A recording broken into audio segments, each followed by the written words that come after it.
quiet, please. Good morning and welcome to the New York City Hybrid Hearing on the Committee on Mental Health and Substance Use.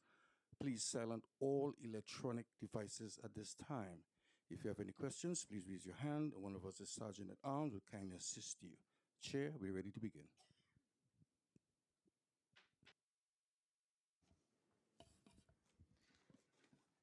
Good morning, everyone. My name is Councilmember Tiffany Caban, Chair of the New York City Council's Committee on Mental Health and Substance Use. Before we begin, I'd like to recognize that we are joined by the following council members: Councilmember Schulman, Lee, Aldebal, Ariola on Zoom, Felder, and we are also joined by the public advocate. Today's oversight topic is From Crisis to Care: How New York City Connects New Yorkers to Mental Health Services, and we will also be hearing two bills, Introduction 722, sponsored by Councilmember Schulman, which would require the quarterly reporting and publication of mental health emergency response data relating to Be Heard, and Preconsidered Introduction. Do we have a number on that? No, it's just Okay. reconsidered, Sponsored by Councilmember Lee and myself, which would establish a task force to study the current 988 system and create a public education campaign on mental health awareness. I want to begin today's hearing by speaking briefly about the case of Jabez Chakraborty, a New Yorker from Jamaica, Queens. His story reflects the broader systemic challenges in how we respond to and support individuals living with a serious mental illness.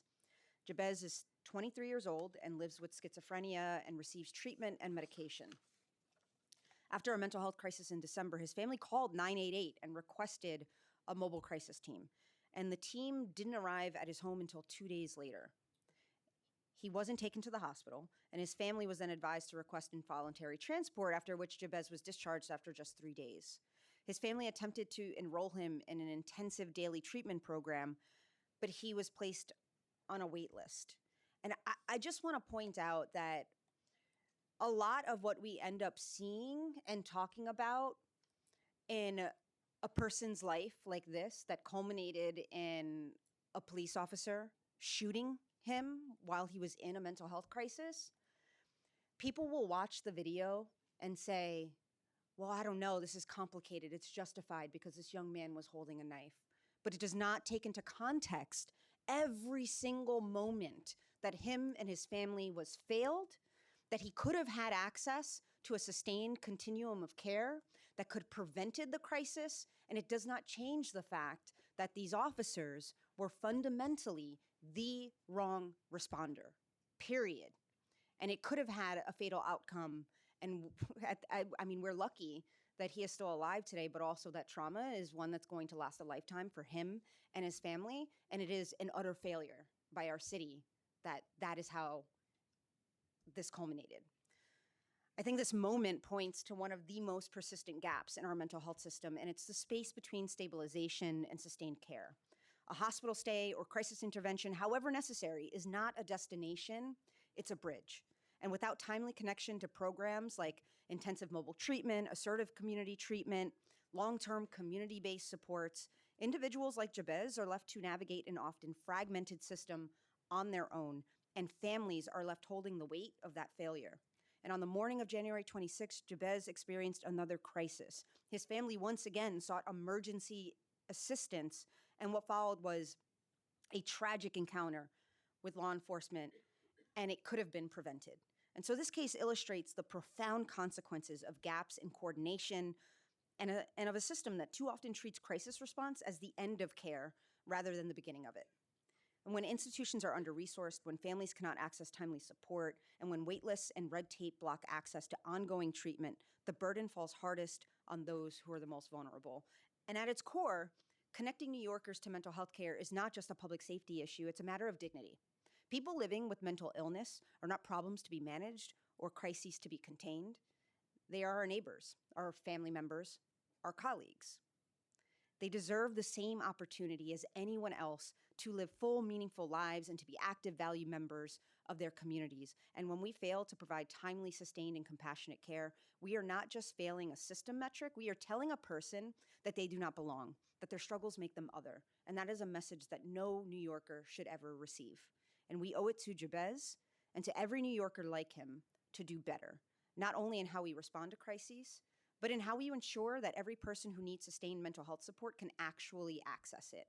Effective care means more than stabilization. It means supporting people and building lives that they find meaningful, maintaining housing, reconnecting with family, and participating fully in their communities. And programs like intensive mobile treatment and assertive community treatment exist precisely to provide that kind of holistic, person-centered support, and we must ensure that they are funded, that they're staffed, and accessible to all who need them.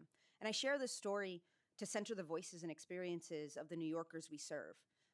Through this oversight hearing, we aim to strengthen the very systems that connect people to care, from the first call to 988 to the long-term treatment and community connection that make a full life possible. That's what this hearing is about. So in closing, I would like to thank the administration for being here, as well as the committee staff who worked to prepare for this hearing and my own staff. And I'm going to now pass the microphone to Councilmember Schulman for a brief statement.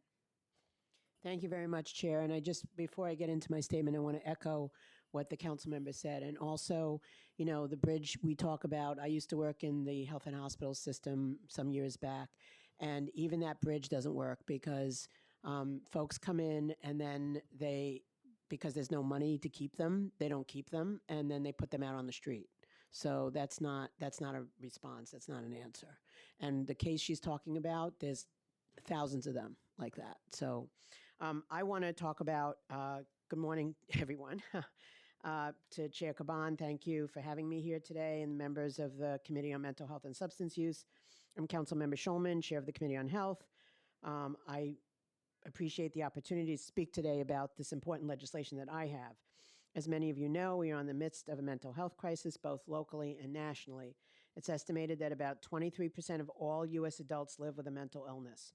This is in line with the 25% of adult New Yorkers experiencing a mental health disorder in a given year. Intro 722 is about transparency and data, which we don't have, interestingly enough. It would require the Office of Community Mental Health to report quarterly on every 911 call identified as involving a mental health emergency, including how those calls were heard and whether a Behavioral Health Emergency Assistance Response Division BHERD team responded, and submit that report to the mayor and city council speaker. Additionally, this legislation would require the NYPD and FDNY to include the unique identifiers generated by their respective computer-aided dispatch systems and to indicate whether BHERD was dispatched and able to respond. Why does this matter? Because we cannot improve what we do not measure. If we are serious about building a public health-centered crisis response system, we need clear, accessible information about where BHERD is working, where it is not, and why. This data will also help emergency responders better prepare for emergency calls. I want to thank the Committee on Mental Health and Substance Use staff for their work on this legislation, and I urge my colleagues to support Intro 722. Thank you, Chair. Thank you. And now we'll hear from Public Advocate Jumaane Williams. Thank you. As mentioned, my name is Jumaane Williams, Public Advocate for the City of New York. I'd like to thank Chair Caban and the members of the Committee on Mental Health and Substance Use for holding this very important hearing. Almost 1 in 4 adult New Yorkers experience a mental health disorder in a given year. Mental illness affects people across all communities and demographics, wealthy and poor, young and old, black and white. But not everyone is able to access treatment, and not everyone who accesses treatment gets the kind of care they need. There are many reasons why New Yorkers who need mental health care either do not or are unable to access it, including cost, stigma, language barriers, and logistics. A report published last year by DOHMH found that in 2023, about 14% of New Yorkers, almost 1 million people, reported that there was a time in the past where they did not get the mental health treatment they needed. As is the case across healthcare more broadly, Black, brown, and indigenous people fare worse when it comes to receiving effective mental health treatment. There are a few instances when the police should respond to a person in mental health crisis. More often, the presence of officers, particularly in uniform, only escalate an already tense and precarious situation. Most recently, we have seen this play out in the shooting of Jabesh Chakporty, a young man diagnosed with schizophrenia experiencing a mental health crisis. According to his family, who called emergency services, requested EMS, not police.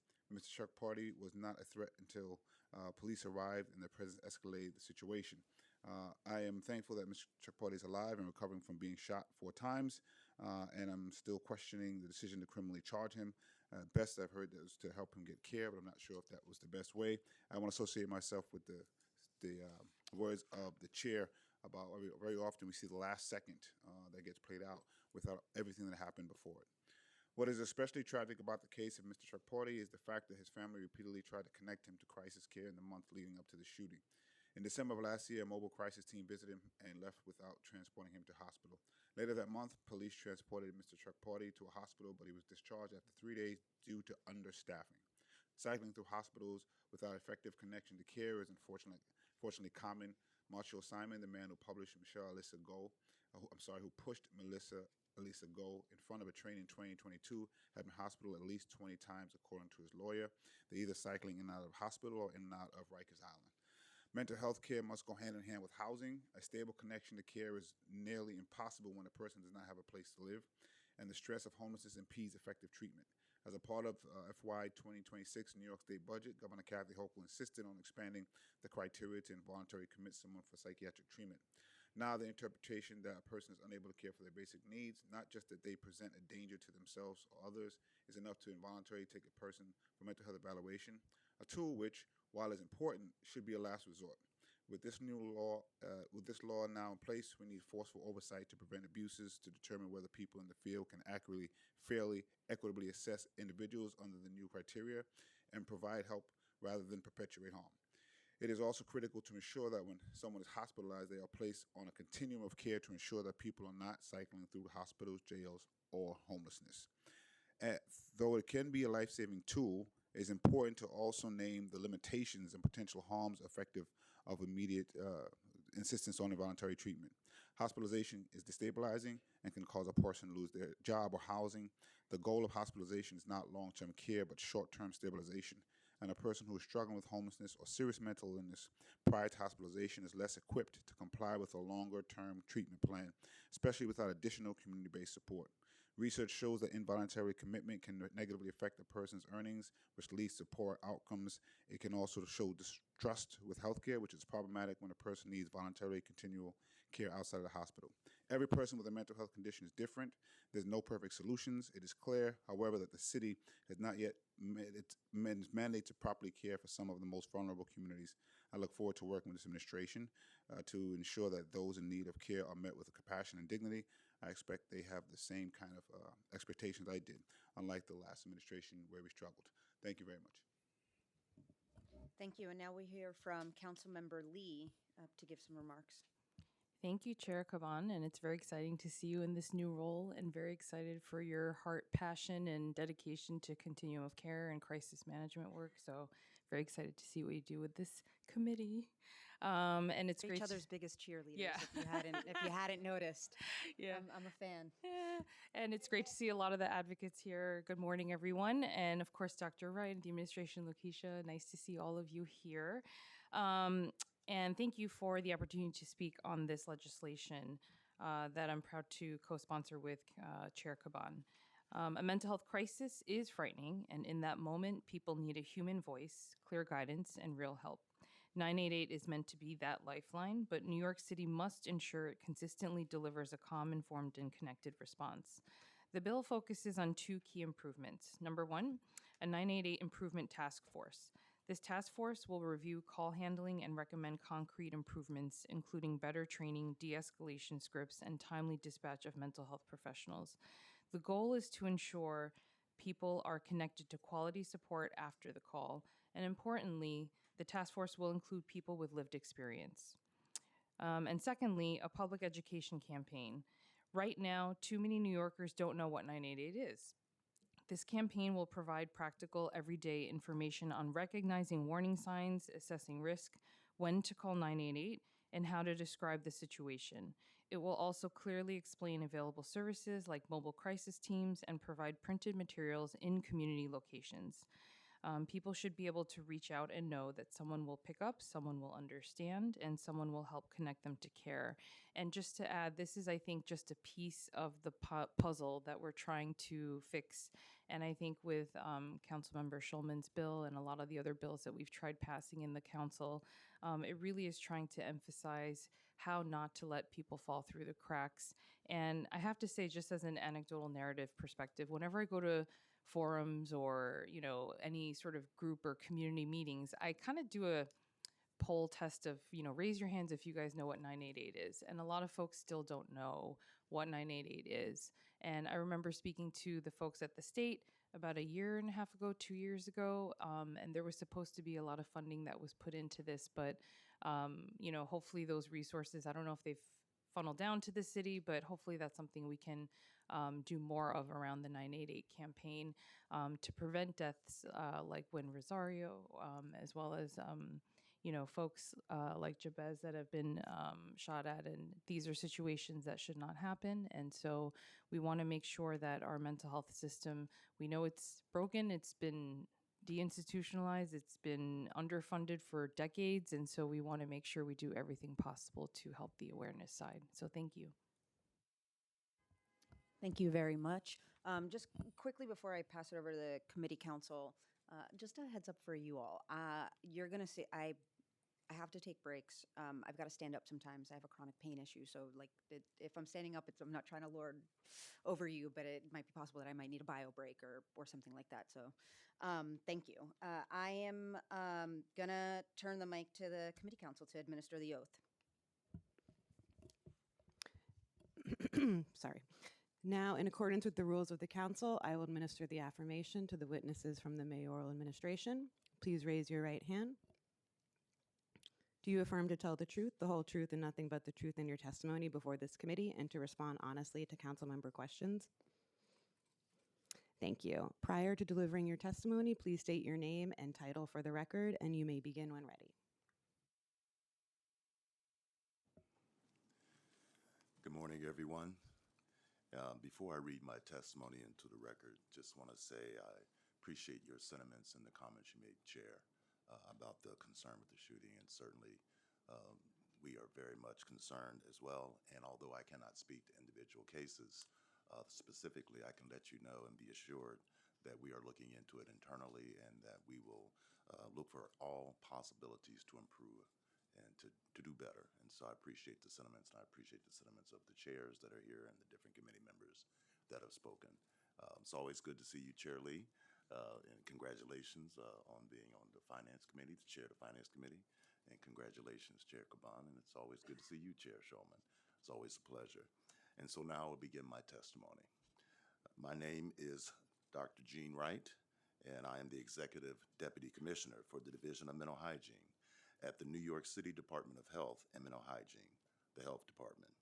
I am joined today by Jamie Nichols, Assistant Commissioner for the Bureau of Mental Health, Dr. Rebecca Lynn Walton, Assistant Commissioner for the Bureau of Alcohol and Drug Use, and Nycc Grant from the Mayor's Office of Community Mental Health. Thank you for the opportunity to testify today. We recognize that mental health is central to overall health. We put this into action by employing a public health approach to supporting the mental and behavioral health needs of all New Yorkers. We serve as the city's mental health strategist and work with more than 200 community providers to deliver over 800 programs. We also recognize that we are working within a complex and imperfect system in this city and this country.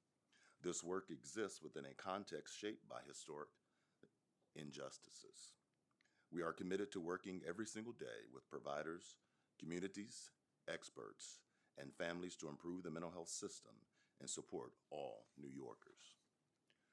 Today, I'll discuss two important pillars of the continuum of programs we support: crisis services, which are short-term interventions for all New Yorkers, and mobile treatment, which are long-term interventions for the highest need New Yorkers.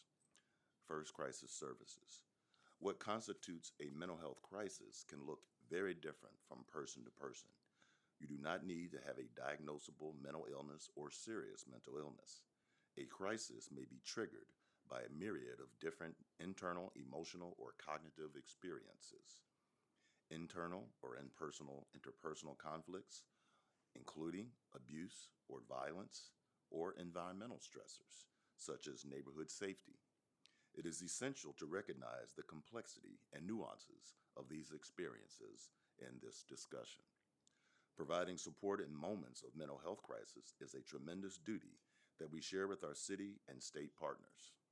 My colleague from the Mayor's Office of Community Mental Health are here today to answer questions regarding the Be Heard program, which is an important part of the mental health care continuum. I will speak to the crisis response infrastructure that the Health Department directly administers. Crisis services we support can be categorized into three groups: someone to call, someone to respond, and somewhere to go. NYC 988 is that someone to call for every single New Yorker. When someone experiences a mental health crisis, it can be helpful to talk to someone we trust: a friend, a family member, a religious advisor, a peer, a mental health professional, or a healthcare provider. Anyone can reach out to NYC 988 at any time of the day, any time of the year, and any time of the night. Anyone can also speak to a trained counselor, crisis counselor, or peer support specialist. New Yorkers can reach out via call, text, or chat. NYC 988 counselors and peers will listen to a person's situation and help them through a moment of crisis with emotional support and coping skills. NYC 988 provides counseling and local resources consistent with national standards and best practices. Counselors help connect people to ongoing mental health services that meet their needs.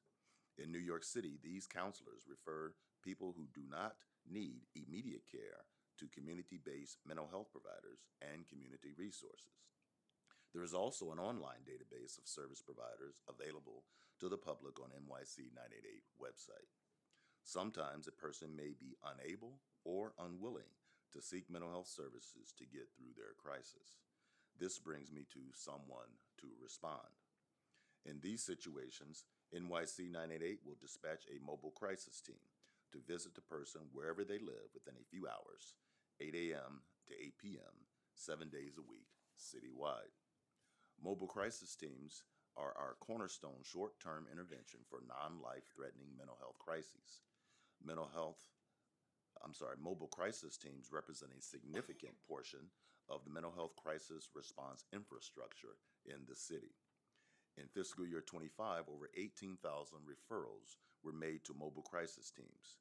The city is currently served by 25 mobile crisis teams, 22 of which are contracted by the health department. Mobile crisis teams include both master's level mental health clinicians and peer specialists.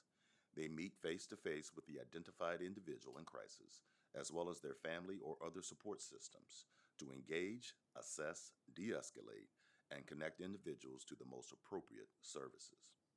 Meetings typically occur wherever the person resides, such as a private apartment, a supportive housing setting, or emergency shelter.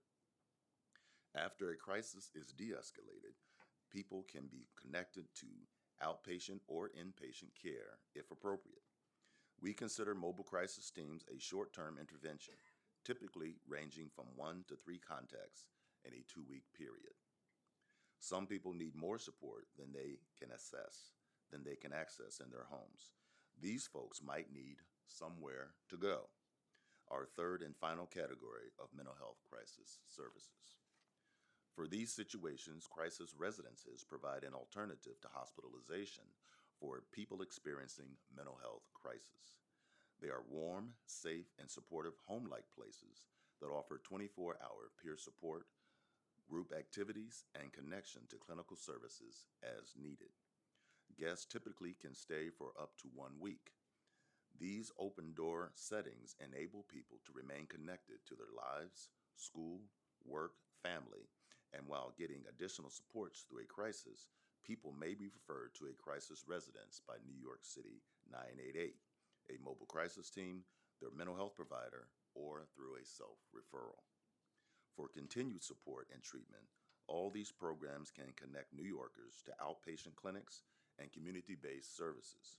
For the subset of people served by mental health programs who are homeless, service providers assist with referrals to supportive housing, of which the health department contracts over 13,000 units. For those in need of long-term care that extends beyond clinic walls, we have mobile treatment programs that allow providers to literally meet people where they are.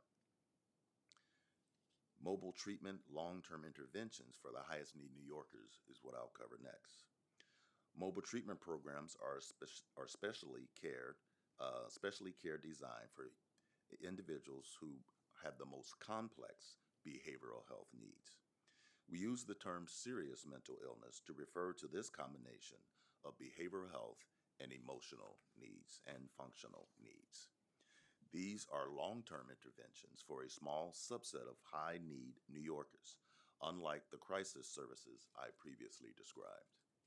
The Health Department manages the referral system for these specialty services, New York City's Single Point of Access, or SPOA, and contracts with community-based organizations and hospitals to administer services, namely Assertive Community Treatment Team, or ACT, the Intensive Mobile Treatment Teams, or IMT. Providers make referrals to SPOA through our website. Referral sources include crisis service providers, I just described, as well as community and based mental health shelters and housing providers who recognize that their client could benefit from a high level of care. Hospitals, jails, and prisons also make referrals to SPOA as a part of their discharge planning process.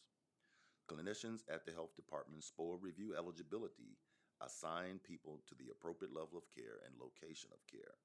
The SPOA system received 4,952 referrals in fiscal year 25. Our clinicians will determine if someone is eligible for ACT and IMT, which have a combined capacity to serve about 6,500 people at a time. ACT is an international evidence-based model that provides mobile, community-based mental health and substance use treatment to people with serious mental illness whose needs have not been met by clinic-based care. Teams are multidisciplinary, comprised of peers, social workers, psychiatrists, nurses, who will visit clients wherever they live to administer medication and support clients in achieving goals such as housing and job placement. ACT teams are licensed by the State Office of Mental Health, or OMH, and contracted by both OMH and the Health Department. In New York City, there are 80 teams serving approximately 5,500 New Yorkers. ACT teams are operated by a total of 20 community-based organizations and 15 hospitals, including NYC Health and Hospitals, state-operated psychiatric centers, and private hospitals. Some of these teams specialize in certain populations. 6 forensic ACT teams work exclusively with eligible individuals with current or past criminal legal involvement.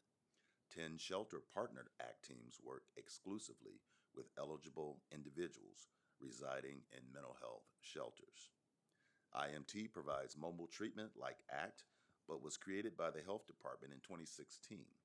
IMT serves people with more complex cross-system involvement, housing instability, and transience, who sometimes have more complex or less clear behavioral health diagnoses. Multidisciplinary IMT teams include behavioral health clinicians and peer specialists who bring services to wherever participants are in the community. The street corner, a shelter, or a residential setting are just some examples. IMT provides mental health and substance use treatment, including medication, care coordination, and behavioral health support. The team's individualized service frequency and duration, and participants may stay in the program as long as they require supports.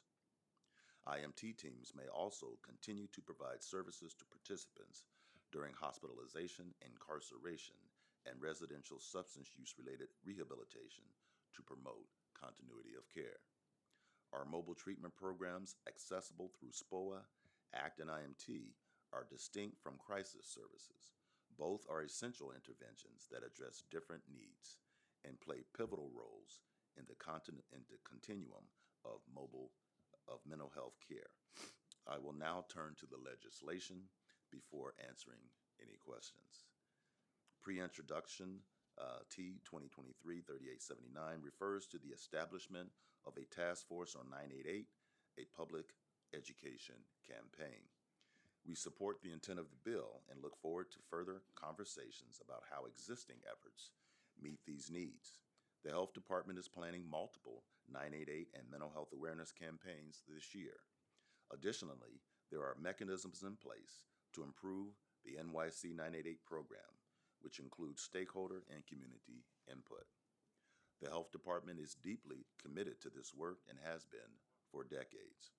I want to thank the providers who carry out this important and challenging work every single day. I am pleased with the progress we have made, but we still have so much more work to do. Thank you for the opportunity to testify today. I look forward to answering your questions.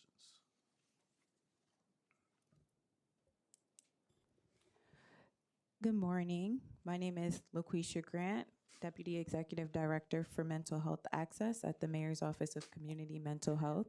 And before I begin my formal testimony, I too want to echo Dr. Wright's congratulations to Councilmember Lee and to you, Chair Caban. I know how passionate you are and how well-versed you are in non-police response and alternative response, and we truly look forward to working with you. So I'll begin my testimony. Good morning, Chair Caban and members of the Committee on Mental Health and Substance Use, and Public Advocate Williams. I am Nycc Grant, Deputy Executive Director of Mental Health Access for the Mayor's Office of Community Mental Health, OCMH. Thank you for the opportunity to testify on Intro 722 and answer any questions about our critical role in addressing mental health needs in our city. The Mayor's Office of Community Mental Health, OCMH, works to develop scalable approaches to mental health care by bridging policy, clinical practice, and community expertise, all with the goal of improving mental health outcomes for all New Yorkers and strengthening access to the supports they need to live healthy and fulfilling lives. Codified into the city charter in 2021, OCMH is also tasked with identifying gaps in care and driving evidence-based interventions and policies to meet the needs of all New Yorkers. OCMH appreciates the intent of Intro 722 to enhance transparency and public understanding of how mental health emergency calls are resolved across city agencies.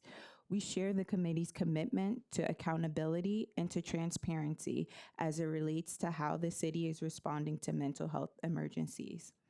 At the same time, we must respectfully note significant operational and legal considerations associated with the bill's current reporting requirements as written. OCMH, along with the Fire Department for the City of New York, in their position as a healthcare provider for the Behavioral Health Emergency Assistance and Response Division, Be Heard program, have substantive concerns regarding patient privacy and data integrity. The bill references treatment-related information and data elements such as medical treatment on scene, voluntary versus involuntary transport, crisis counseling provided, and referrals to community-based providers. In the health data context, these elements reflect an individual's interaction with emergency medical services and the mental health system. When they are linked to a unique identifier rather than presented in aggregate, it may constitute protected health information under the Health Insurance Portability and Accountability Act, or HIPAA. Requiring the publication of unique identifiers alongside treatment-related data on OCMH's website and the Open Data Portal presents a meaningful risk of re-identification and associated HIPAA liability. Even without unique identifiers, the required data points, including precise location, could easily be connected and traced to individuals, especially in residential buildings, exposing the identities of New Yorkers during their most private and sensitive moments. An individual's risk, real or perceived, of being identified in a data set such as this weakens trust and may dissuade individuals from calling 911 in times of need, thus endangering public health and safety. We respectfully recommend careful legal review of these provisions and welcome continued collaboration with the committee and our partner agencies to advance transparency goals while safeguarding patient privacy and preserving the integrity of sensitive health data. Further, the legislation would require reconciliation of roughly 160,000 mental health related calls each year across multiple distinct and non integrated systems operated by the New York City Police Department, the Fire Department of the City of New York City Health and Hospitals, and private hospitals that provide voluntary ambulances in the 911 system. Compliance with Intro 722 would necessitate the hiring of data staff to design and maintain interagency data pipelines, conduct cross-system reconciliation, validation and analysis, and oversee data governance to ensure adherence to applicable legal standards. In addition, the bill would likely require investment in secure, HIPAA-compliant technology infrastructure, a data integration platform, as well as a data reporting and dashboarding tool. Finally, there is no single 911 call type that encompasses every mental health emergency, and calls sometimes get reclassified in the course of the response. The terminology should be refined to better align with operational realities. In closing, we thank the chair and members of the committee for your continued leadership and partnership on issues affecting the mental health and well-being of New Yorkers. OCMH remains firmly committing to advancing health-centered approaches to crisis response, one that provides New Yorkers with the most effective and compassionate care at their moments of need, promotes transparency, protects patient privacy, strengthens interagency coordination, and builds systems that are equitable and sustainable. We look forward to continued collaboration with the Council to ensure that our collective efforts enhance accountability while upholding our shared responsibility to safeguard the health, dignity, and safety of all New Yorkers. Thank you.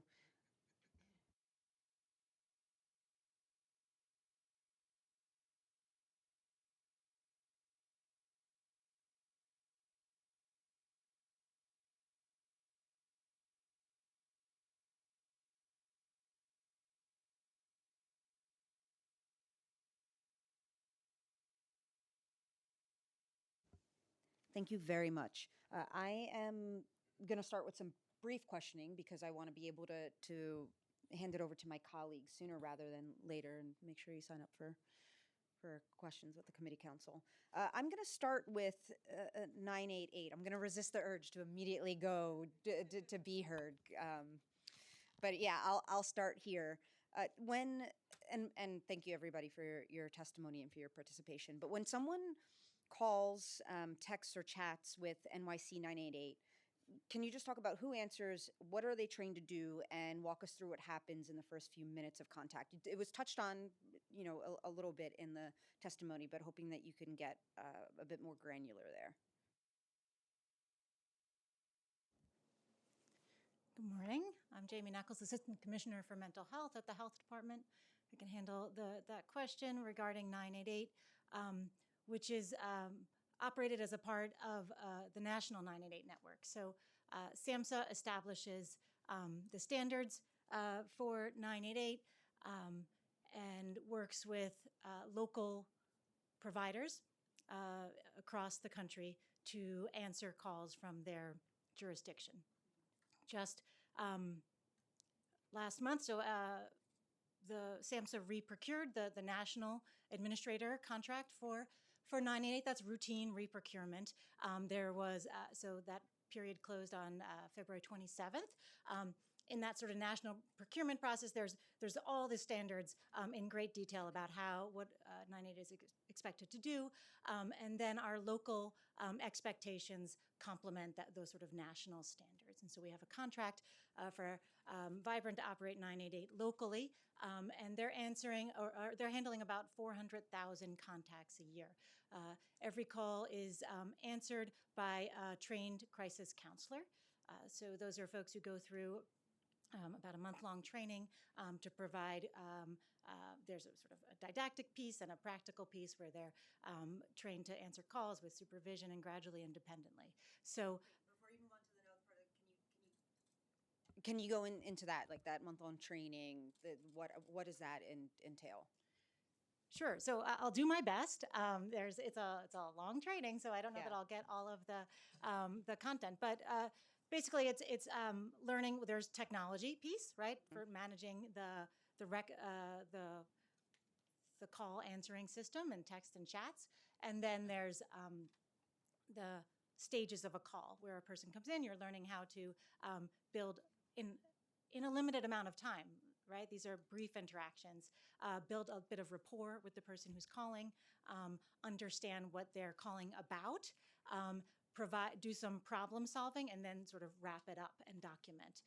So those sort of rough stages of a call. They're doing risk assessment with respect to suicidality and homicidality, and then they have to understand active listening, problem solving, how to build coping skills, give folks some tools to manage stress or whatever distress they're experiencing, and then referral if that's something that the person's interested in, helping them connect to local resources that meet their needs, and documenting that in the case record system. Yeah. So it's building those skills. I have a question about referral because you mentioned that this is a nationwide network.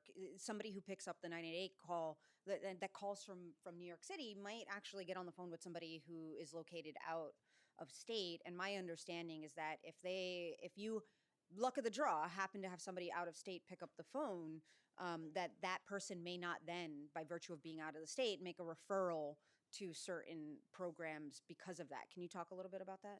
Sure. So I don't think that's how it's operating here. So the calls from New York City, based on cell phone routing. Most people are calling from a cell phone or texting or chatting. There are landlines too. So they're routed to the counselors that are New York City based. And there are overflow plans in place. If, for example, there's a surge in calls, if 100 calls come in a 20-minute period, right, for some unknown reason, there's an overflow, and the overflow in our city goes to a Long Island-based call center, and that's a sort of a fail-safe.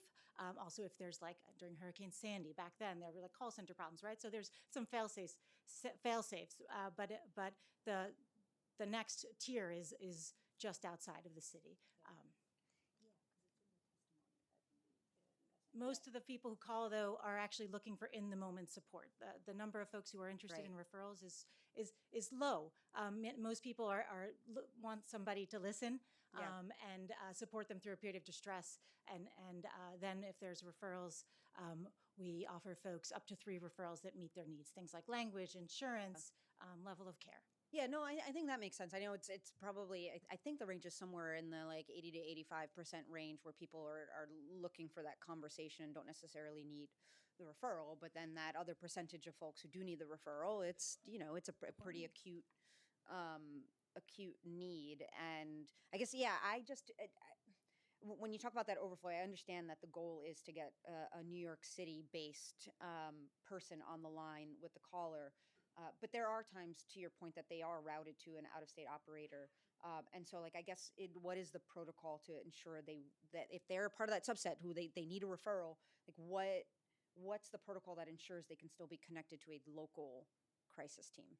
Sure. So it's mostly the failsafe is out of city, not necessarily out of state, right? So there's a Long Island backup, or we have counterparts on Long Island, and they'll answer it. And then I think there may be a third, option, which could also be out of state if for some reason. But these are low occurrences.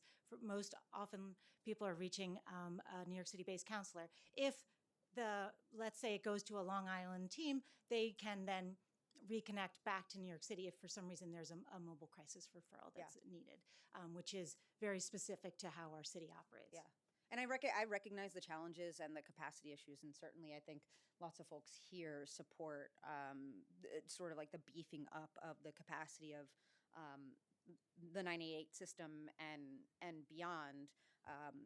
And I know that you know this, but to state it for the record, like that low occurrence is still a human being seeking care. And we've heard some of the worst stories about what happens when that one person is unable to get that care. So it's certainly like endeavoring to make sure that we're not letting anybody fall through the cracks. So what does the handoff look like? Let's say you're part of that subset of people who need a referral. How does 988 connect them to the services, or does the person have to then like follow up themselves? What does the handoff look like? So it depends on the type of service that the person's interested in. The most common scenario would be a person who's interested in mental health counseling therapy, right? They want to go to a mental health clinic, of which there are about 200 or more than 200 licensed mental health clinics in our city. The 988 protocol is to offer people 3 referrals, right? That's ideal, giving them like I said earlier, clinics that meet their parameters. And this is just one example clinic. They will offer, if the person's interested, for a warm transfer to that clinic if it's open at that time, right? They can't warm transfer to somebody to a clinic that's not open at the moment. But they will offer that. I think most people say, just give me the information. I'll call when I'm ready. I think people have a limited amount of time on the phone, often want to think about it. Sometimes there's ambivalence about a person's willingness or interest in following through. So they'll get the information over the phone. Is there, if let's say it's not open and the person is going to do it when they're ready or whatever it is there a protocol for just being like, hey, we're checking in. How are you? Did you reach out to this thing? There is a protocol. People are offered follow-up contacts and may accept it, right? It's offered on a voluntary basis. Not that many people accept it. And of the people that do accept it, most don't pick up the phone when they call out, right? We know we get lots of calls in our phones right now, and most people don't answer them. That's just the reality. The spam. Yeah. It's hard. It's too much frustrating. spam, so we don't pick up calls. But the good news is that it's open 24/7, 365. And so people call back. And we know people call back and use 988 more than once. That's not uncommon. But there is follow-up offered. And we can provide the information, like over the phone. If you want me to send you the clinic information over text, we can text it so that you don't have to jot down the name of the clinic and the phone number, or send it via email. So there's a couple options so people don't have to write it all down in the phone call. Okay, thank you. I'm just going to go back to those call takers for a second. We talked about the training, but are they also? I'm assuming. I mean, is it correct that they are also trained specifically on just some of the mental health services that are kind of unique to New York City? So specifically our crisis respite centers, our mental health clubhouses, our youth mental health clubhouses, like those things. Yes. Great. Thank you. Okay. Could you go into a little bit more detail on for the different kinds of interactions that you have with a call taker? How a crisis contact is resolved. You talked about what happens when it's deemed appropriate to make a referral, but can you just talk about what follow up after a crisis contact where maybe a referral wasn't something that when it was a situation where the person was helped through their crisis, maybe they were able to have their nervous system kind of recalibrate, whatever it might be, and then how is DOHMH tracking the longer term outcomes for individuals who call? Yeah, so if a person, we wouldn't refer a person in crisis to a clinic, right? So I want to be clear. Those are for non-crisis situations, for sort of routine care. So if there is an urgency to the person's mental health situation, and they're unable or unwilling to get themselves to care. Some people may say, look, I have a therapist actually. Okay, I'm going to call them right now, right? That's a great plan. Calling somebody we're thrilled with that. If they're unable or unwilling to get to some sort of a treatment provider, 988 will dispatch a mobile crisis team. So we use the word dispatch. It's more than a referral, right? We're not giving them a phone number and saying, here you go, you can do what you like. Yeah. The 988 is collecting information, right? And giving that sort of assignment to the mobile crisis team that first of all covers the age, right? We have child-focused and adult-focused mobile crisis teams, and the neighborhood, right? And there's some overlap in neighborhoods for redundancy so that we have capacity, and they'll make that assignment to a mobile crisis team that will get out where average response time is just under 2 hours citywide right now, which is fantastic. they operate 7 days a week, 8 a.m. to 8 p.m. And so they are going out and providing in-person services. And those mobile crisis teams then are the ones who are reporting back to the health department on the outcomes of their intervention. So that is not coming from 988, who has a sort of a telephonic and finite, period or limited period of time with the person on the call. The outcome is coming from the mobile crisis provider themselves. Thank you. I want to go just back to a second for the call takers and the training. Obviously, there are also instances, people are calling about mental health challenges.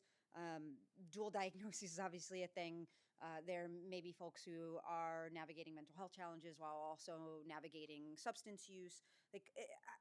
How are 988 operators trained to integrate harm reduction principles into their responses, if at all? So the things that are beyond just like, hey, can we talk about a detox center or something like that, but just safe use, safe consumption, and some of the other things that we talk about in harm reduction. And does the current referral process include harm reduction services beyond outpatient detox?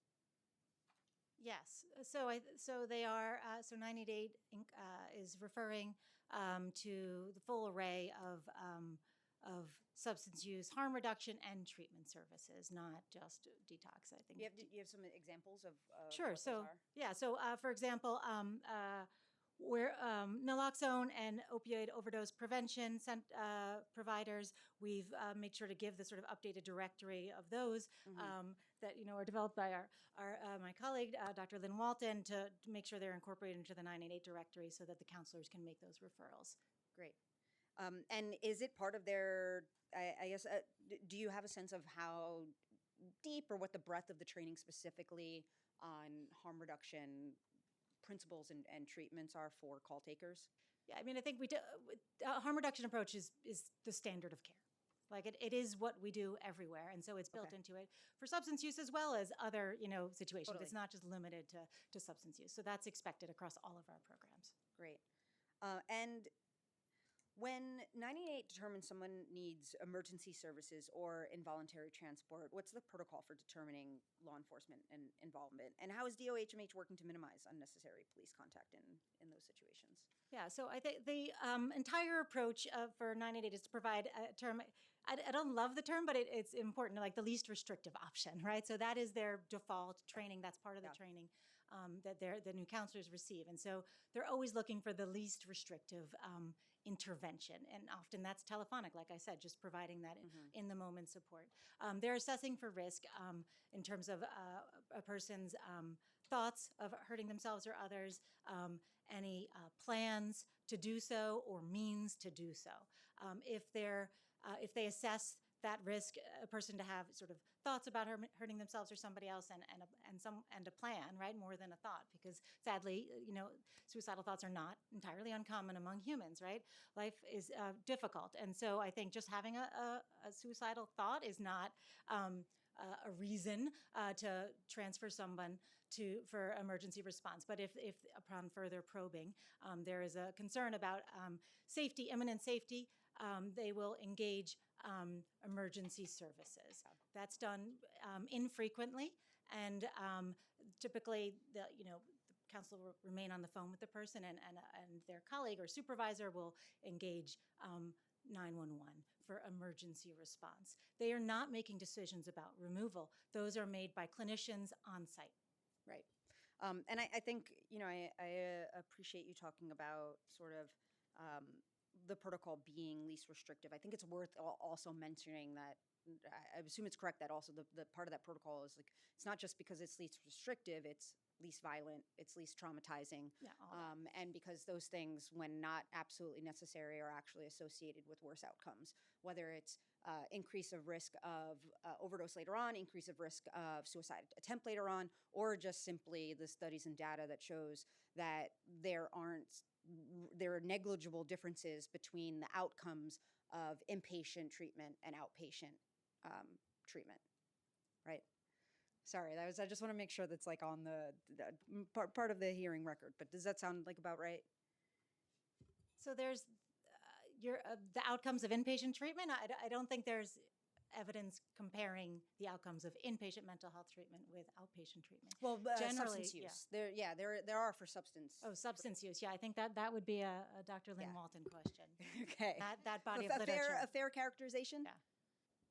So I would say that when you include medication for addiction, the outcomes are tremendously good. A lot of our models, and I would say outside of New York City, much more of our treatment in New York City is outpatient than inpatient. So we really focus on outpatient and getting people medication the day that people are accessing, also through harm reduction programs, because we know a lot of people I've worked with many people who may have been kicked out of 10 programs over the course of their lifetime and understandably don't want to go back to that same setting. And so we make sure that there's a full continuum. So I would say that when good practices are in place, treatment is incredibly effective, and it can be incredibly effective inpatient, outpatient, and in the harm reduction programs as Right. well.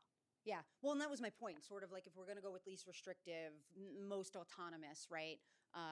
When it's good treatment, there are negligible difference in terms of outcomes for inpatient and outpatient. I think it depends on what the need is, though. For example, if you're detoxing from barbiturates, you definitely need some higher level care. Yes, so because you can't be left. Yes, yeah. because So I think that is a health yeah. danger in terms of you can't be left Yeah. unattended because you need a medical professional to Yep. navigate you through that. Yeah. For sure. Thank you. You had written down a question. Sorry. What happens when a member of the public calls 988 on behalf of an individual who appears to be in mental health distress in the community versus calling 911? And like, what's your suggestion for folks? Should they do that? Yeah, humans should care for one another. When you call 911, you get police, fire, or ambulance. When you call 988, you speak to a crisis counselor. So if you want to talk to a crisis counselor, call 988. Yeah, I think, and we've talked to a lot of different community members as part of like projects doing surveys with small businesses, with neighbors, and they really do want to know like how to help their neighbors and don't know anywhere else to call, but 911. And then I think that, and we'll probably go into this more, and this goes to Councilmember Lee's bill as well, is that a part of the problem too, and part of the education of not just knowing about 988 is knowing how to be a good reporter. Like when I went to Portland to check out the street response team there, I got to stand in dispatch just to hear how they were taking in calls, and like I had heard from and read in different reports about how the dispatch system, and now I'm talking about a 911 call for an alternative, but how like there's so many problems with it in terms of the coding and all this. But then after talking to the call takers, it was actually it's much deeper than that, and something that can't be accounted for just in terms of codes. It's like, well, we have a legal mandate to take the information as it's described to us, and the people who are describing are not the best reporters, or they don't characterize behavior in a way that allows us to do the thing. And so I think that continues to be like an incredibly important thing in addition to people knowing about 988 is like knowing how to talk about people who are in crisis. I think that's an important point. I think there's some distinction, right? 911 is taking callers at face value. Whatever they're saying, they're not probing further. Yeah. The volume is high, and they need to move through those calls quickly for emergency services. 988 counselors are probing. They're listening, asking open-ended questions. So I don't expect a New Yorker to know how to make a good 988 call. I would never put the burden on the public to know how to make the call. That's the counselor's responsibility, is to ask the questions to get the information that's needed. No, I hear that. That makes sense. I think as somebody who lives with a mental health diagnosis and loves a lot of people with a mental health diagnosis, like I would just while it might not be my burden, like I want to have more tools in my toolbox. I want my neighbors who care for me to have more tools in their toolbox when trying to get me help. And I think that's like a really good thing to build like that muscle as a community, and if government can help with that, like even better. I'm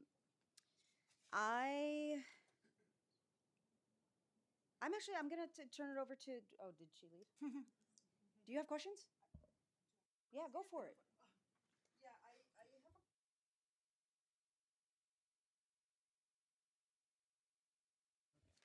I have a question about the mobile crisis team, and you operate between 8 a.m. and 8 p.m. What happens in that 12-hour gap? And, is there a plan to extend those hours beyond 8 p.m.? Because as you know, mental health crisis can happen at any time, any day. So that's basically my question. And what do you need to be able to operate? Right. Yeah, this is an important question and one we've thought about a lot. And in fact, we went through a procurement process in 2019, just before the pandemic, in an attempt to procure overnight mobile crisis response. We didn't get any bidders. I think we got a lot of feedback from the provider community that even with the higher funding that we offered for overnight, there were concerns by providers about safety. They're typically, two people traveling in their own vehicles, maybe in public transportation, getting into buildings, going into apartments unaccompanied is a risk for them during the daytime, and they do great work, not from the client necessarily, just being out in the world. And so the providers were really concerned about safety. And we explored, security with them, didn't love that idea, but, would that work? But we do see fewer calls coming in overnight. And so the 988 is open, right? They're providing the telephonic crisis counseling overnight and making a decision based on the services that are available at that time. Often the person may say, you know what, if I can be the first referral in the morning for the mobile crisis team, they get out there by 9 a.m., 8, 9 a.m., that's okay. It's going to be fine. If it feels like it's unmanageable in that moment, we'll talk about going to a hospital. Our city has I think maybe about 15 comprehensive psychiatric emergency programs, right? Robust, site-based, hospital-based psychiatric treatment 24/7 in those CPAPs. People can take themselves there. I've walked into an emergency room, we can all take ourselves there. If it's not, if that's not going to happen, if they're not going to take themselves, then they will, engage in emergency transport to the hospital. Request, the police or ambulance to respond overnight. Okay. No, I mean, yeah, no, I mean, I myself have been, involved in a situation where, family member, having a mental health crisis, unwilling to call 911 because did not want police intervention. Person was uncooperative in terms of, trying to talk them down from the crisis and getting them to a hospital. So it just, I just think that, having a mobile crisis team that's available, and also, just the training that police officers and even EMTs receive is inadequate to deal with certain situations. And so that's my concern, that, there's a 12-hour gap where someone could be in crisis. A neighbor, a family member, may be calling to try to help that person and is unable to do so on their own. And, EMT and police intervention is not, is much less than ideal in certain situations. So, I just want to express that concern. And if we could figure out a way to, expand the services, or even have crisis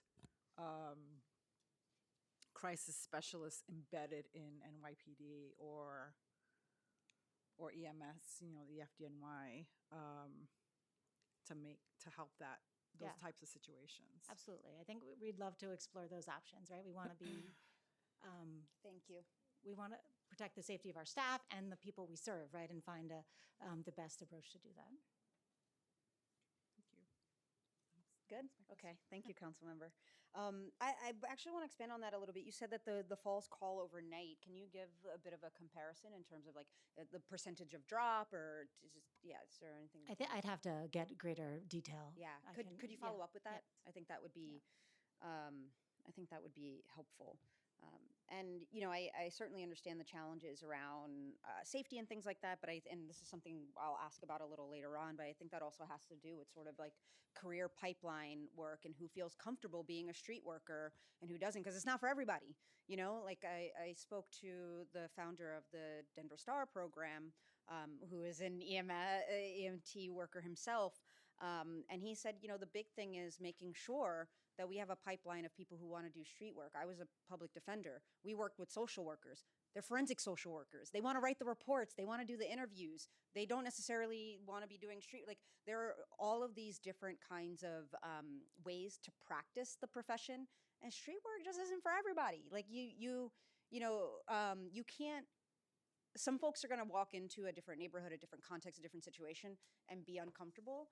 And some folks, we good, right? And so like just what the work that it takes to be able to find those folks that are like built for that kind of work, I think is incredibly important, and they exist. Yes, yes, they're doing heroic work right now. Absolutely. Okay, I think, where should we move to? Yes.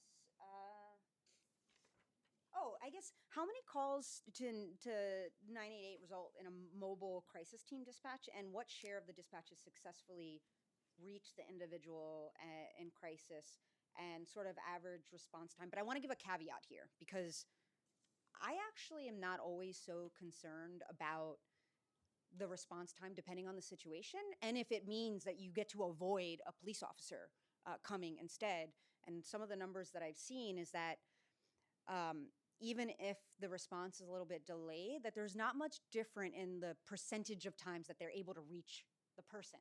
So I'm like, well, if you're gonna, I'm making up a number now, if you get there within 20, 30 minutes and the person is still there 30% of the time, and also if you get there an hour later, hour and a half later, and still you're getting to the person 30% of the time, and it still means that you didn't get a police officer, I actually prefer, there are difference of opinions on that. I'm like, yeah, okay, great, I'll go with that. Yep. So I'm asking that question, but like with that caveat, I'm just curious about what the numbers are. Yep. So I think you make important points. 988 makes about, it was about 9,000 mobile crisis referrals last year, or assignments, dispatches. I'm sorry, I'm using those words interchangeably, although I shouldn't. That represents about half of the volume that mobile crisis teams handle, because while half of the referrals come from 988, the other half come from within the hospital provider's own network. So for example, if I'm Bellevue Outpatient Clinic and I'm worried about my client because he left me an unusual voicemail, I will refer to my Bellevue Mobile Crisis Team. I won't dial 988. That's right, they're the Right. same electronic health Right. record. And in that case, the mobile crisis team has a lot more information about the person, right? Because it's somebody that's in their care, right? They have a health record, they may know their schedule, collateral context, and they may time their visit, right, to be optimal, right? What does that mean? When the person will be home, maybe when there's like a family member there who's helpful, or maybe when there's not a family member there who's not helpful, right? So they're going to handle the timing based on their own, they're going to triage that timing themselves. Whereas the 988 calls, we say, these are all going to be, you're going to get here as fast as you can, because you have generally less information than you would from within your hospital system. Yeah. So those are the ones that are averaging within 2 hours. Okay, got it. Thank you. I'm gonna move over to SPOA. Who can submit a SPOA request? What information is required, and sort of walk us through what a referral submission actually looks like from start to finish? Oh, wow. These are big questions. That's a lot of detail. Sure. So the single points of access were established in the early, around year 2000 by a governor's initiative as ACT teams were growing statewide. The state was, opening up new ACT teams, and there was a recognition that there needed to be more coordination and organization within counties and the city of New York to centralize referrals and prioritize access. And so the single point of access was created at that time and has been operating ever since. Back then, it was just care coordination and ACT. Over the years, we've developed new subtypes of ACT, right? Forensic ACT, Shelter Partnered ACT. We developed IMT in New York City.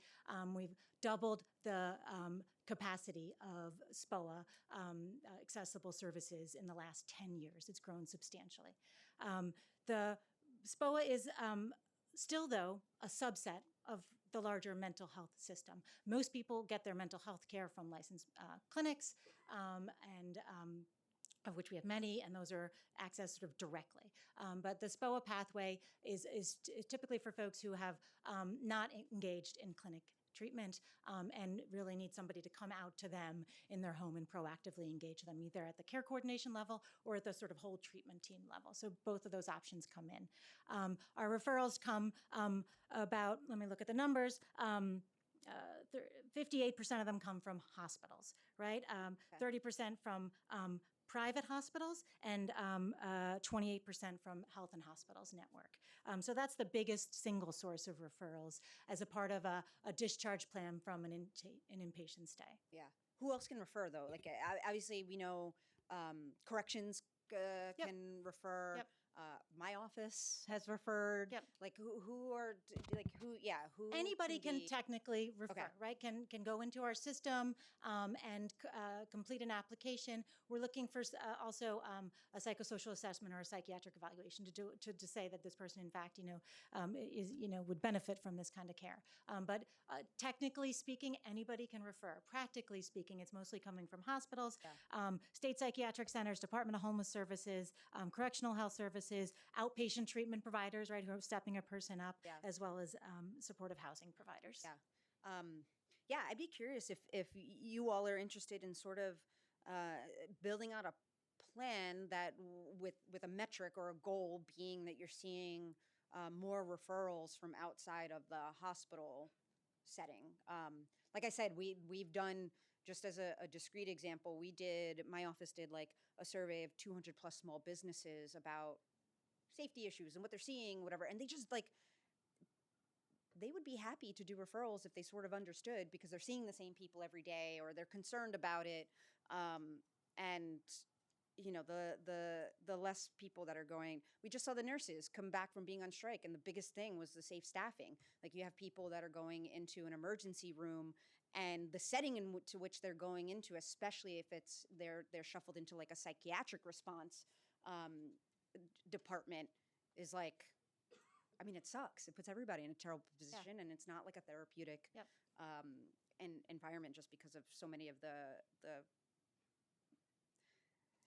there's a lot of work to be done there. Yeah. They need a lot more. Bellevue needs more money. If I could take a moment there, just to sort of touch on that point about community members, right, making referrals. Absolutely, we can talk about that. I think that's also a reason, a driving force behind our Connect Clinic pilot, right, where we've built these enhanced clinics that have a community engagement component, right? A full-time community liaison who's talking to local businesses and communities to help get the clinic sort of go bust out beyond its four walls and be sort of more of a resource to community, responsive to community needs around food insecurity, around, childcare, legal assistance, right? Whatever it is that it's important to that. And that is also a great resource for local, local constituents, right? Just general New Yorkers to connect with those. And that may be more achievable than to be able to like take that information to our constituents. I think great. we'd be happy to do so. Awesome. When a referral is submitted, like who reviews it, and what's the criteria for determining eligibility, and how long does the review usually take? Sure. So there's a team in my Bureau of Mental Health of clinicians that review these applications within 2 business days. They're reviewing them very quickly and making a decision about level of care that's appropriate. Looking at diagnosis and hospitalizations or incarcerations, as well as what else has been tried previously. Yeah, and if what happens if a referral is denied? Is there an appeals process? Are there other options available? Yeah, so I think we got 4,952 referrals last fiscal year. 4,654 people were connected to care, right? So the vast, vast, vast majority of folks are getting connected to care. And it may not always be the higher level of care, right? They may be connected to a care coordinator, as I mentioned, as an alternate level of care while awaiting a higher level of care. But the vast majority of folks are eligible and assigned to either a care coordinator or a treatment and team. let's say that the referral finds it appropriate to like for an IMT or like an ACT team, but there's a wait list. What happens during that period of time? Sure. So they're offered the care coordination while awaiting the higher level of care. Some folks are also transferring between levels of care on that wait list, just in case if a person, I live in Queens and I relocate to Brooklyn, I'll get online for a Brooklyn-based team. We wouldn't prioritize that, honestly. That person would be, we'd wait a bit because there's other folks with higher priority who are not connected to any care, right? Yeah. We would assign those first. And so that's how we manage the wait list. Okay. Yeah, that's what I was going to ask. Before I ask that question, one question I have is, this is like a bureaucracy thing. Like, do you find that there's a challenge or a problem with, you're getting referrals and you get a referral from a hospital and a shelter and DOC and they're for the same person? Like, how are y'all navigating? Like, how is that reconciled? Sure. So you're talking about the data deduplication. Woohoo, we could talk about that all day. That's a challenge. I think the chances of that happening all at once are low, right? Yeah. Because the person's in one place. It's going to be either correctional health services doing a discharge it's not going to plan. be correctional health and a shelter. Yes, but the chances that person maybe previously had been referred to SPO and already had a record in our system, we would merge those records, right? So that we can see the full history. Yeah. And then, and this is something I came across as a defender trying to get my clients into programs. So is there a gap in sort of referrals or people who are struggling in terms of having like a dual diagnosis? Because so often somebody gets a referral and they're like, on a lot of different fronts, they're technically eligible, and then the provider finds out, oh, this person has a dual diagnosis. We can't accommodate that. We can't handle that. Like how often are we seeing that? Sure. So the term dual diagnosis can be used for, a number of, co-occurring health and mental health and substance use conditions. So you may be referring to co-occurring mental illness and substance use. We also have co-occurring mental illness and developmental disabilities, right? And so there's a variety of things that we see. All of our SPOA accessible services will serve and provide care to people with co-occurring mental illness and substance use, right? That is never an exclusionary criteria. We have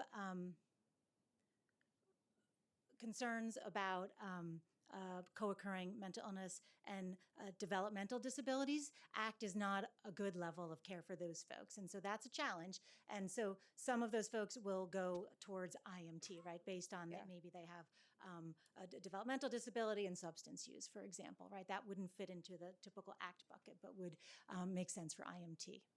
But I guess my question beyond that is that do you find that that's a pain point? Is there room for improvement in terms of some difficulty placing folks that fall into those categories? That fall into the co-occurring mental illness and substance use? Any co-occurring, like just in terms of the rate of being able to be placed quickly on an appropriate team or connection. I think what we're seeing most, the bigger gaps, and one of the reasons we created IMT in 2016 is for unclear sort of neurological or cognitive conditions, things like traumatic brain injury from repeated falls, perhaps, or substance use, or unknown causes, or developmental disabilities, right? That group of people, their behaviors or symptoms may manifest as sort of mental health, but the etiology may be different, and so diagnosis is unclear. And so that's an emerging need, and a lot of those folks, that's why we created IMT, to fill that gap. Well, yeah, and just again for the record, in terms of like the IMT being the most flexible of the teams, because you're not getting the Medicaid reimbursement and have access to just doing things a little bit differently. Is that like a fair characterization, or? Yes, and it's a slightly different group. Yeah. It's not the sort of neatly sort of packaged diagnoses. It's where things are more complicated or confusing. They have the flexibility to say, hey, let's while you go to this TBI sort of program, we're going to stay with you, right? And we're not double billing in that case. It's okay. Makes sense. Councilmember, do you have? I'm just like, do you have any more questions? You just like tap me and let me know. Okay, all right. Okay, so I yeah, I was gonna skip that.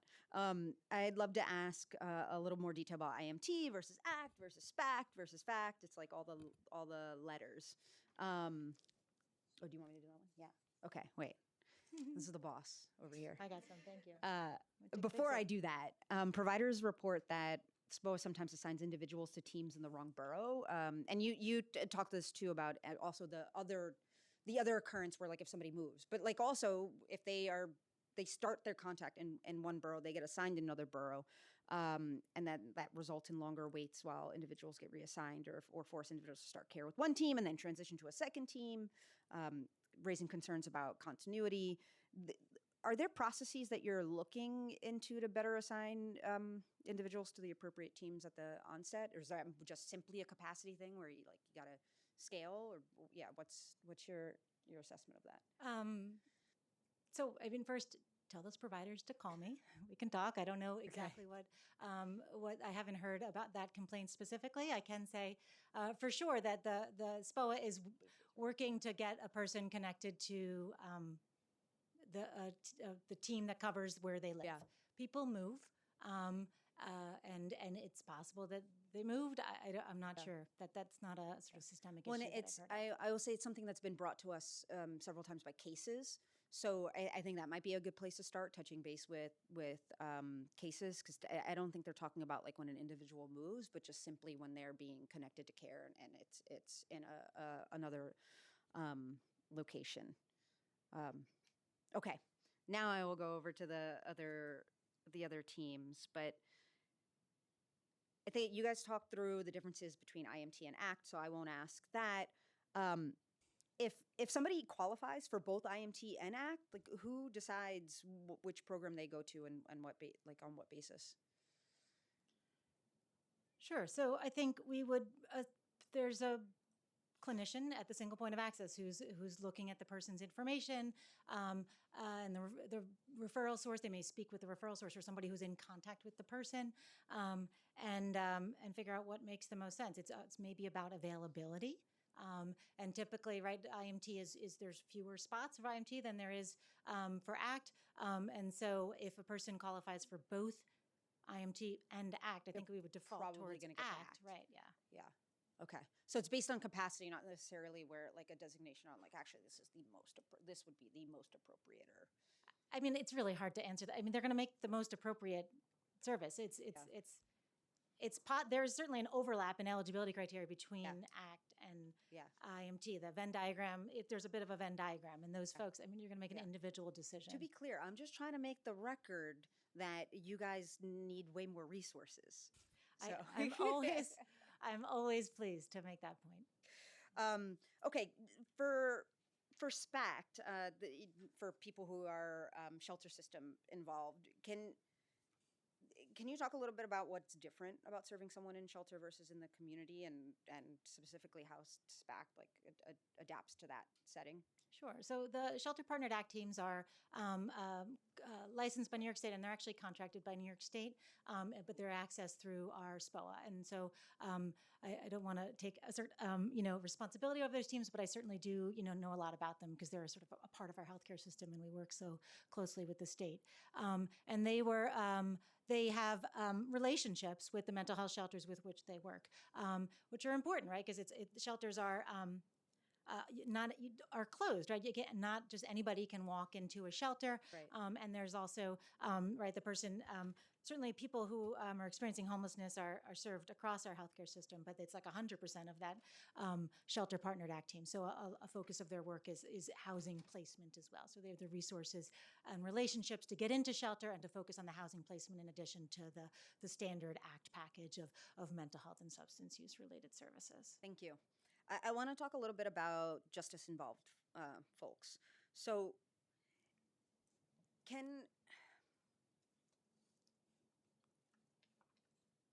for a FACT team, like at what stage of criminal legal system involvement is a FACT referral appropriate? Is it pretrial? Is it post-conviction? Is it reentry? Is it all of the above? Is it we're trying to get in there as early as we possibly can?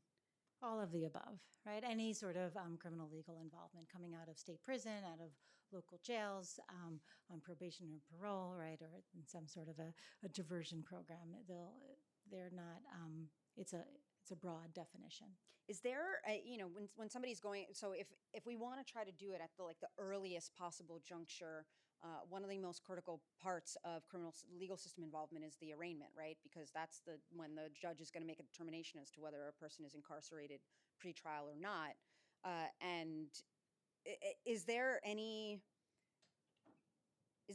possibility of being able to have even like short pre-assessments in arraignments so that an attorney advocating for somebody is able to say like, hey, this person qualifies. Like we can get them on a list for a team. That's a reason to release them out into the community. I know that attorneys are doing that for a host of other things, whether it's cases that's in arraignments that day or another provider. But yeah, curious if you see that as being possible or something that can be worked towards.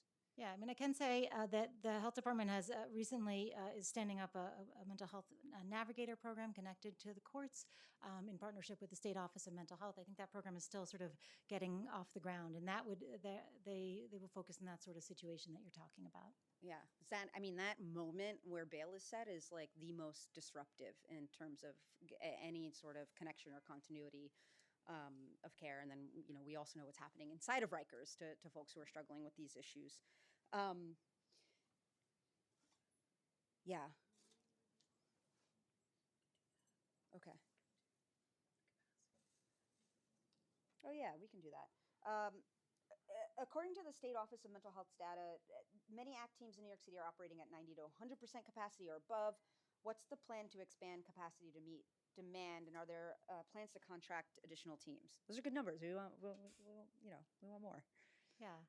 So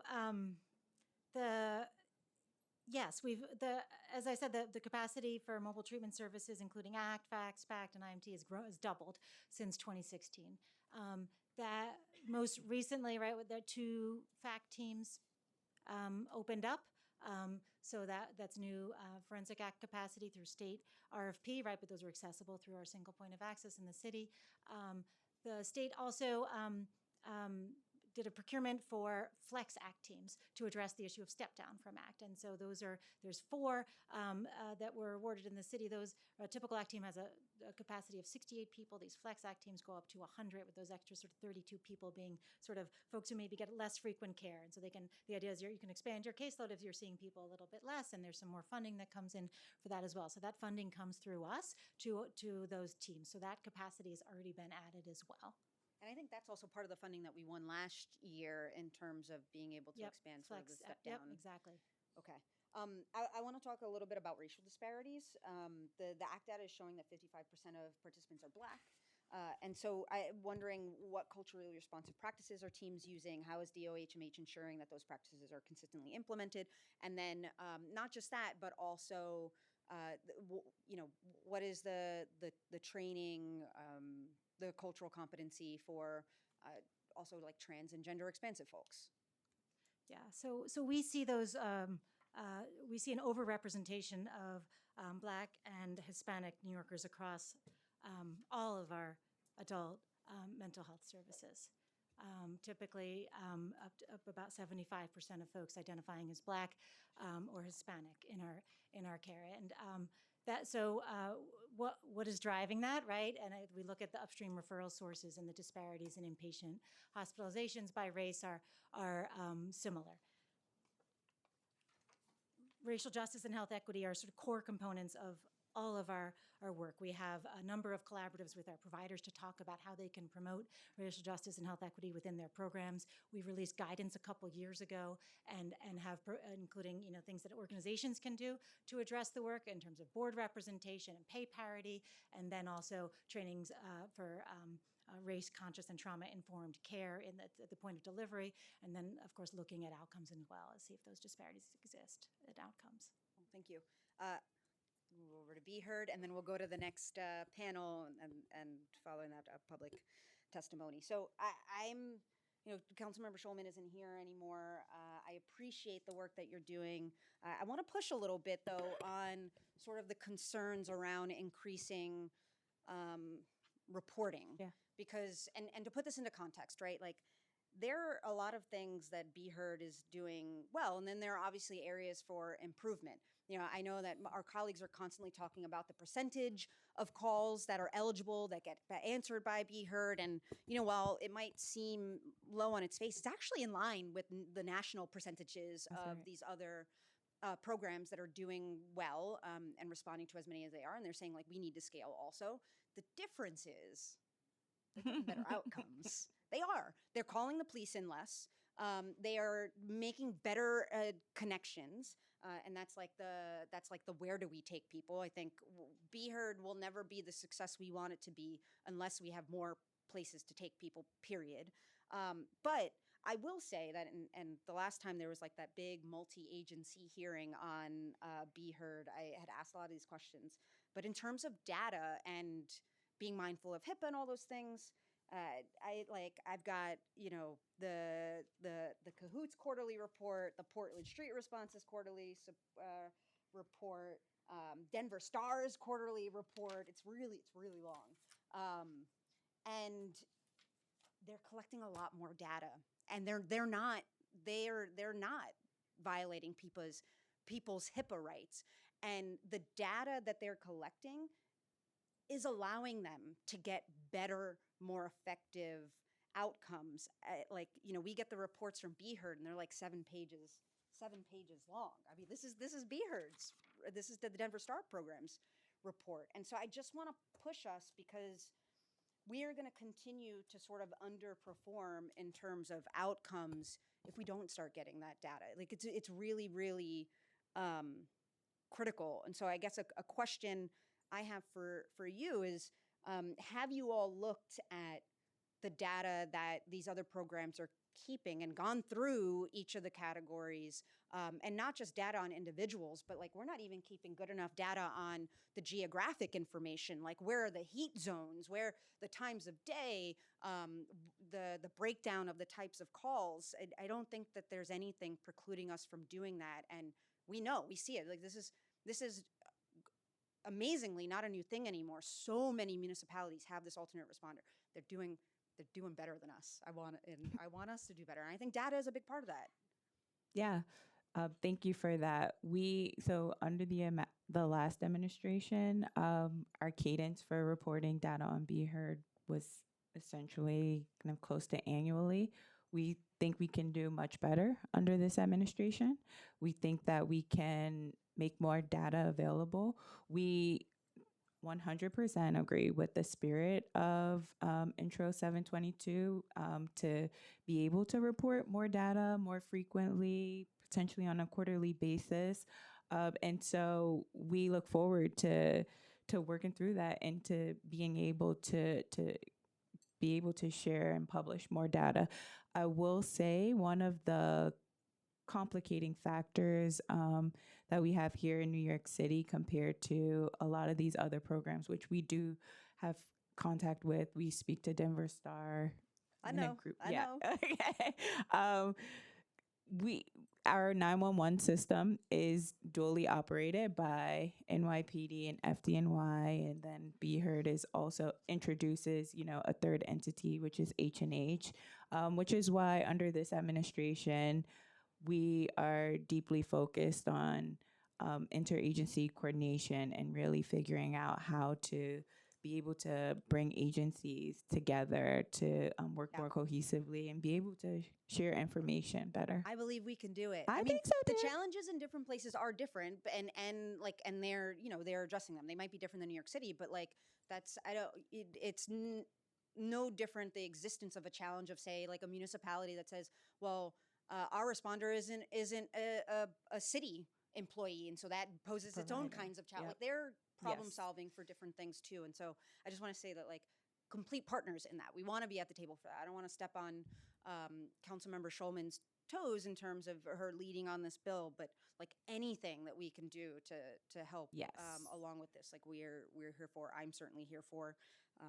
That's what I had for you. Do you have a question? Okay, beautiful, and then you can end us. All right. Yeah, I just want to go back to the equity question and access, and how are 988 IMT and ACT services being made accessible to undocumented New Yorkers who fear, naturally, especially nowadays, fear contact with government agencies. Yeah, so 988 is anonymous. Okay. Largely, right? If there's a mobile crisis role, we need some more information, like your address, so they can find you. But the vast majority of people who reach out to 988, as I mentioned earlier, are just getting that immediate telephonic response, and so their immigration status is not relevant to their call. They're able to access it as much as they want. Their distress may be related to their call, and we can talk about that, but they're not going to need to, obviously demonstrate that they have, what their immigration status is to receive that service. It's available across the board. And for our SPOA accessible services, those are all available to people with and without insurance. There is no insurance requirement or documentation about ability to pay or immigration status that factors into our assignment. Yeah, I think that, accessibility also requires a level of education and dissemination of information to our communities. Many communities don't know that they could access, 988 without fear of, being, singled out as being undocumented or so that's a big concern in many of our communities. And how do you address that? I mean, that's certainly something we can reflect in the campaigns that we're planning. Dr. Wright mentioned that we're planning 988 promotion campaigns, and that's seems like an important sort of focus population of at least some part of that public education effort. It's a good idea. Can you give any detail on the, because that was mentioned in the testimony too, of like these campaigns you're planning over the next year? Are there any plans drawn? Like, what do they look like? What are they? There are plans. I can't give detail on them. I think just because I'm not the comms expert, I was Okay. focused on the program. That's something that we would love expert, to get follow up on as well. Awesome. Those are my questions. Yeah. Okay. Those are my questions for you guys. Thank you. Thank you. Yeah. Thanks. Can we take like 2 minutes? We're going to take a 2-minute break before moving to our next panel.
Are we good? All right. Welcome back. No funny business. I don't have time for that. All right. Thank you, Councilmember Felder. Before moving to public testimony, we're going to hear from a panel of individuals from the Independent Budget Office. So welcoming up Ed Dowen and Cassandra Stewart. Hi, welcome. Okay. I hear you want to be sworn in. I dig it. I will now administer the affirmation to the witnesses from the Independent Budget Office. Please raise your right hand. Do you affirm to tell the truth, the whole truth, and nothing but the truth in your testimony before this committee and to respond honestly to council member questions? Thank you. You may begin when ready.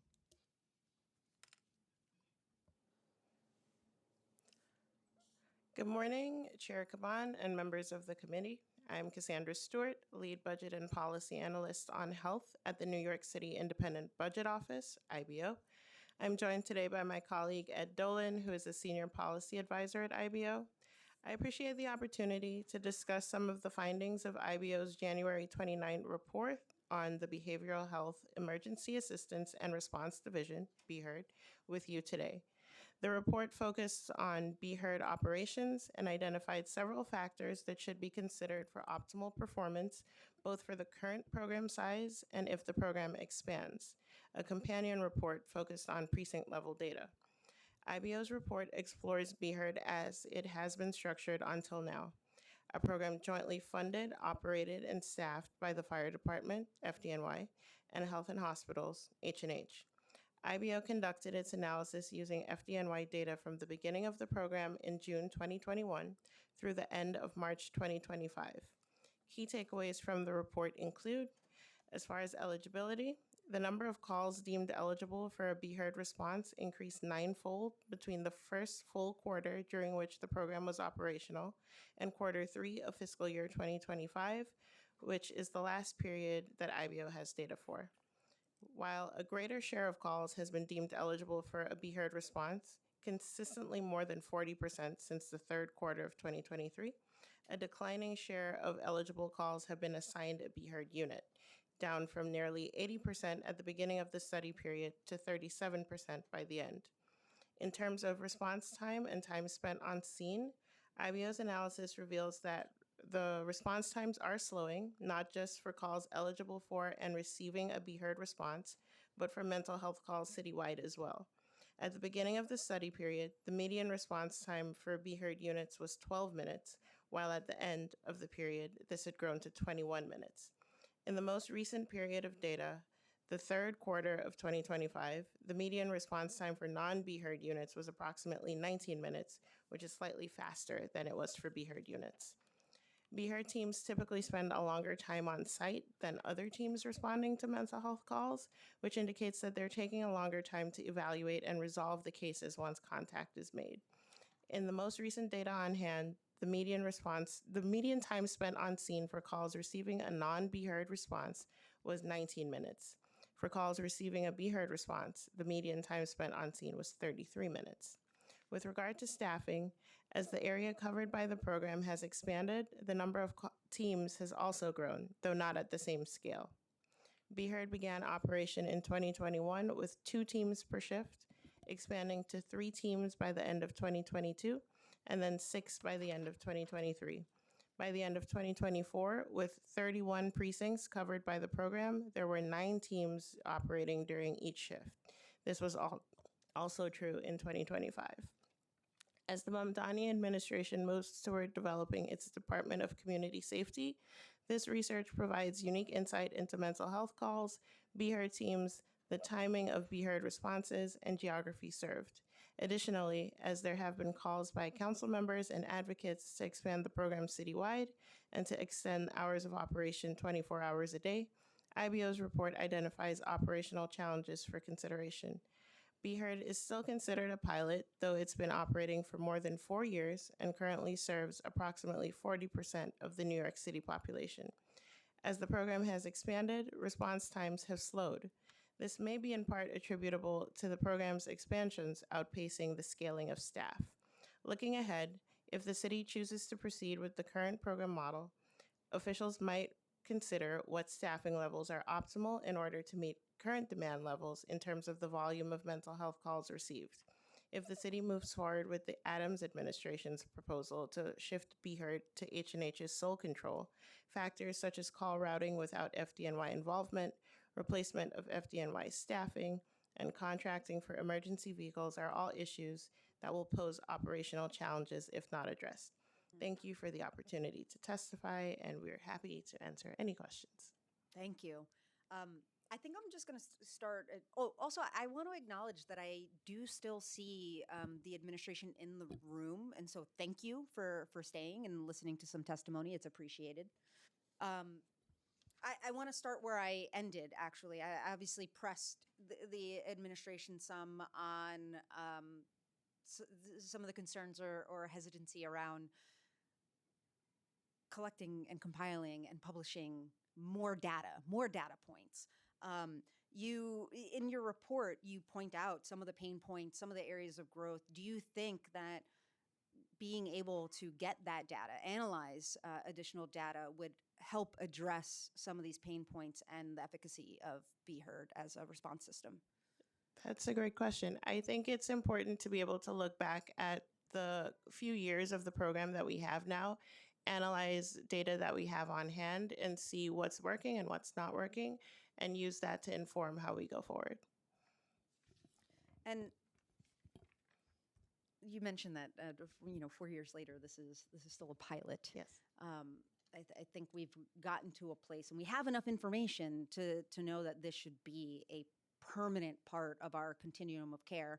Obviously, with the goal being that Be Heard is successful if they are, through their connections to care, not just reducing and like getting somebody out of crisis in the moment, but that they're actually reducing the number of calls, as a result, reducing the number of calls that come in generally. Can you talk a little bit about Can you talk a little bit about sort of the challenges that get posed in terms of when it isn't scaled properly? Because you started to touch on that. I think that's important. Right. So what we found in our research is that at the beginning of the pilot in June of 2021, the program was launched in 3 police precincts, and there were 2 teams operating per shift. And currently, or at least as current as our data goes, there were 9 teams operating per shift in 31 precincts. So we scaled the number of precincts that we're operating in, and then the number of teams operating per shift didn't grow in accordance with that. Thank you. And I think I'm going to make an analogy here, and you can tell me if this sounds right to you, but one thing that has been said in the violence interruption space is that, to your point that you testified, is that we get good outcomes, and then what happens is they're asked to cover more turf with not more resources, or like not the commensurate amount of resources. So then you take a crisis, like you take a violence interruption group that reduces gun violence in their catchment area by 90%, but then you ask them to double their catchment area and you give them 10% more resources, and now they're reducing gun violence 30%, which saving lives, that's great, but like it is undercutting the efficacy of the program. And then that's how things stay pilots, because you're like, wow, it's only part of the solution. Like, we're not getting the best results we can when we know actually we could be getting a lot better results if we do it properly. Do you think that that's sort of like a fair kind of analogy to make in terms of how we should think about Be Heard being scaled? I think that mirrors what we have put forward in our testimony. And I think it's one of the considerations that we put forward in the report is that we do need to, or city officials need to consider what the appropriate level of staffing is going forward in order to meet the current level of demand. And if there's increased demand going forward, what that appropriate staffing level would be. And I mean, the current staffing includes, an EMT. I don't know how we're supposed to keep these folks when we don't pay them. We don't pay them. they don't stay. The EMT as a workforce spends all this time training up these folks, and then they lose them after 5 years, and they go to another emergency response. When you talk about the challenges of being able to fully staff and then scale, do you see that as being part of the problem? In the report, we do give specific numbers as of the last fiscal year for how many social workers and how many EMTs are working with the program. So at the end of fiscal year 2025, there were 34 EMTs working with the program. And sometimes those EMTs do get lost to transfer to other departments, or they might find new work or something like that. We do discuss in the report the challenges that the city has had with hiring and retaining social workers. Yeah. But we also note that health and hospitals has made efforts to recruit and retain in the most recent year. Yeah, these folks are not getting paid enough to do this work, clearly. I want to. Y'all were way more successful at getting data out of these agencies than we have been. So I also, because you were able to you said you conducted the analysis using the FDNY data from the beginning of the program in June 2021 through the end of March 2025. How long did it take you to compile this data? And like, did you have to go to different? How did you do it? Because we've been fighting to get this data. That's a great question. Truthfully, IBO is uniquely positioned in city government because it's baked into the city charter that we can request and receive data from other city agencies. To answer the other part of your question, it did take about a year to pull it all together, but we got there in the end, and we did put out the report. Okay, that's helpful. Is there anything? Yeah. I mean, also the floor. Is there anything else that you didn't get an opportunity to testify on that you think is worth putting on the record?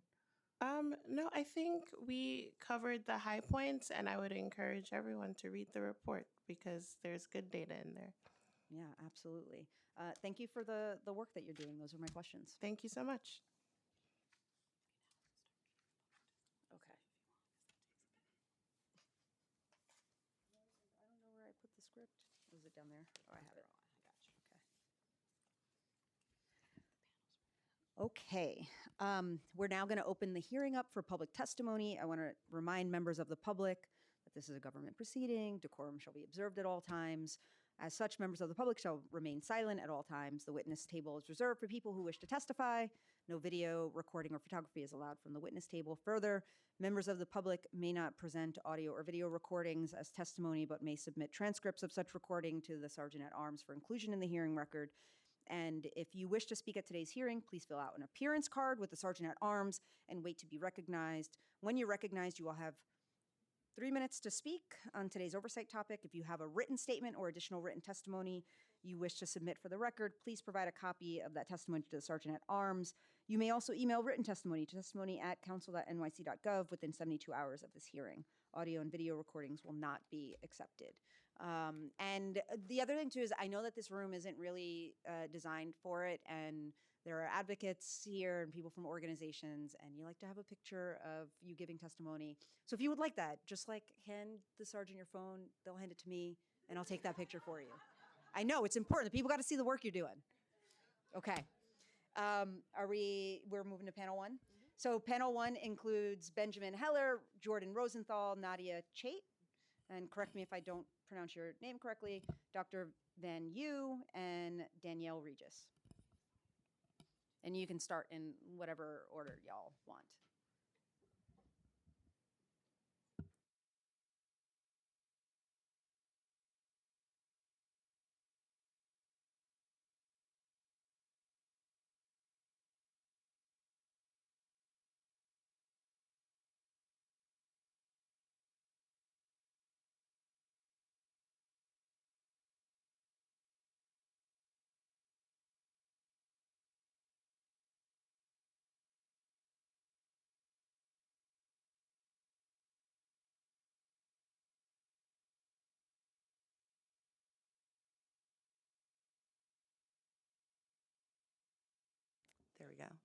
Hi, everyone. Thank you, Chair Caban and committee members, for holding this important hearing about how New Yorkers get connected to mental health care.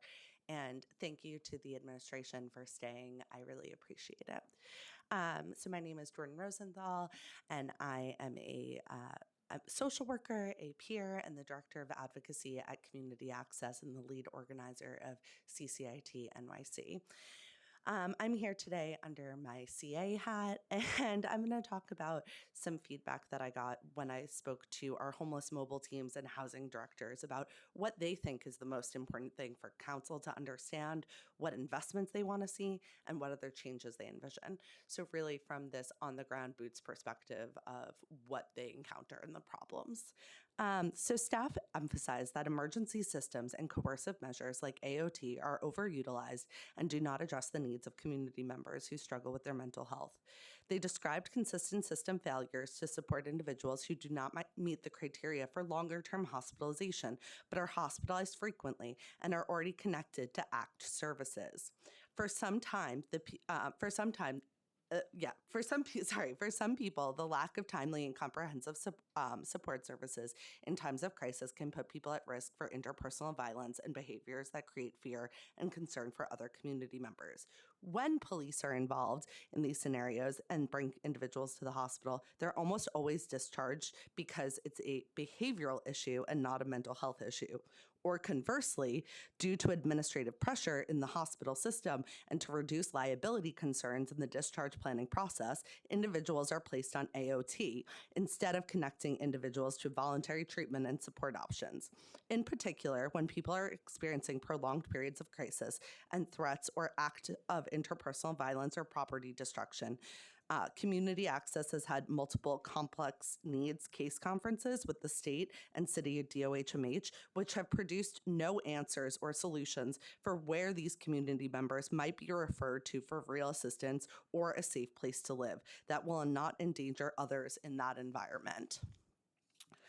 So when asked about what investments they want to see, they pointed to embedding higher levels of support and supportive housing. For example, funding interdisciplinary teams that could be deployed by housing providers.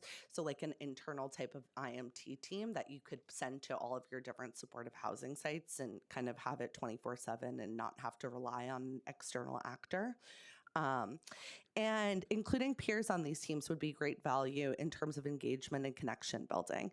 They highlighted the need for crisis response providers who can physically travel to meet people in their homes or places where they're comfortable.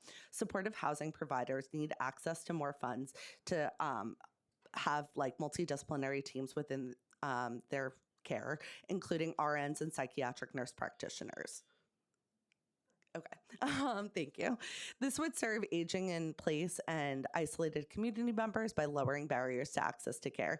In turn, this would reduce unnecessary emergency room utilization, improve tenant health outcomes, and reduce mortality rates for already vulnerable populations. This sentiment was echoed by calls for expanding the IMT funding, specifically because it's not tied to Medicaid billing, so that way you can get people more services. So that's just preferred in that case. And then other suggested investments include lower density shelters, especially in the case of Nycc shelters, the importance of decreasing wait times for mental health clinic access, and just the fact that people get discouraged when they have to wait longer.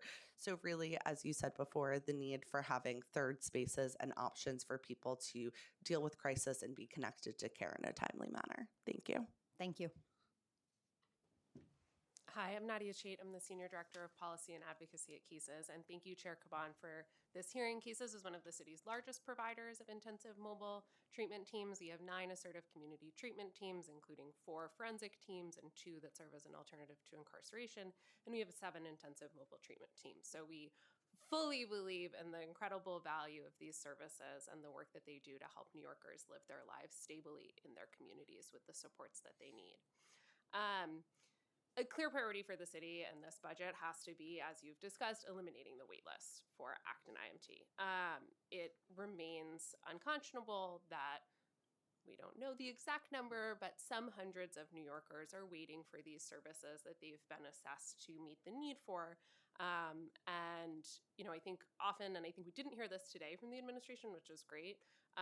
We've often heard, well, folks get care management while they're on the wait list. But by virtue of qualifying for ACT or IMT, this is a person who needs a much higher level of care.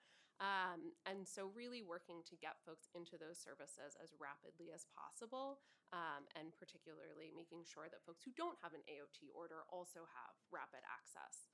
And to that end, we also support the passage of legislation to require public reporting on the size of the waitlist, so we have a better sense of the scope of that problem, and how long individuals are on the waitlist, and if there are any demographic disparities within that. We also would like to see greater attention to reducing Medicaid disruptions, which can have a huge impact on people at critical times, both around hospital discharge and around release from incarceration. I'm optimistic with new leadership at DOC that we'll see more progress on this issue, but we've seen, particularly with our FAC teams, huge issues where people either actually are still having their Medicaid terminated, which should not be happening at all when people are on Rikers, or are coming to us with their Medicaid set to inpatient status, but without the appropriate documentation to allow us to get that status changed back to community. So their release paperwork is incomplete, they lack their vital documents, and often by the time we actually get that documentation, their Medicaid has become inactive, requiring an entirely new application. With IMT, that's not a barrier because IMT isn't a Medicaid service, but with ACT, it can present some real challenges, both for us, but also for referring that person across the continuum of care. And then the last thing I'll note is really on the workforce, and particularly with a focus on peers and building the career ladder for peers. So within IMT, we are actually able to fund peer supervision positions, which is really exciting for an agency like Nycc that has a wide range of peers across our services. But we don't see that support for a career ladder for peers across the full continuum of services, and would like to see additional investments there. Thank you. Thank you. Look at the timing. It's good. Plus cosign on peers.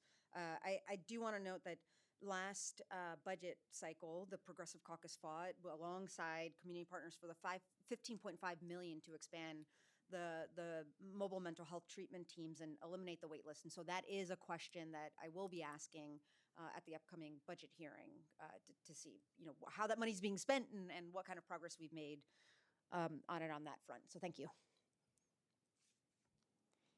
Hello. Hi, Chair Caban. Thank you for hosting today's hearing, and hi, everyone else.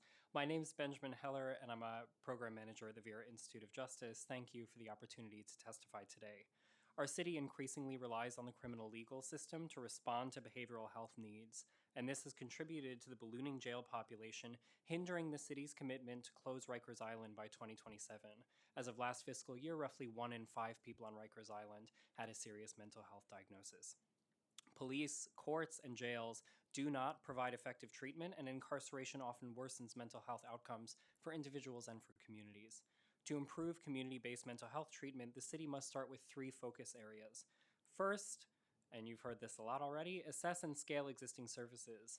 The numbers we have are from March 2025, where the IMT waitlist was 672 people and the ACT waitlist was 682 people.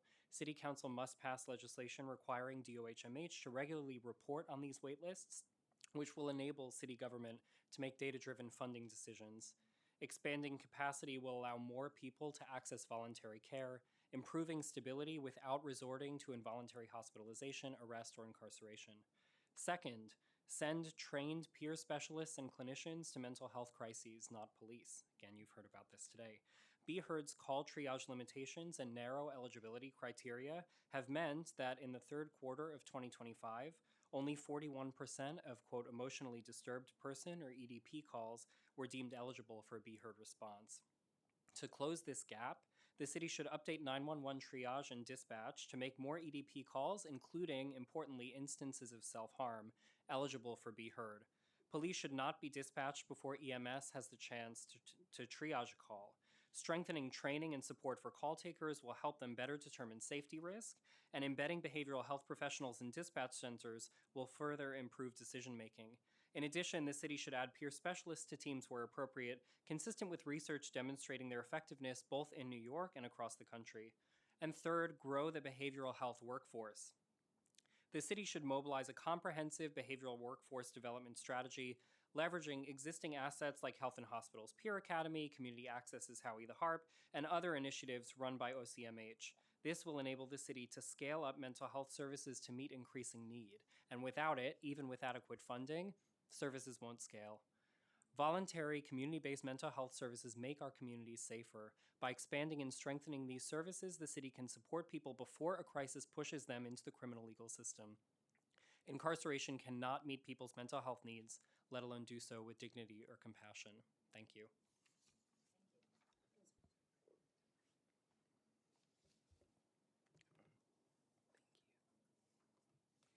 Good afternoon. My name is Danielle Regis, and I am a senior supervising attorney in the mental health representation team of the criminal defense practice at Brooklyn Defender Services.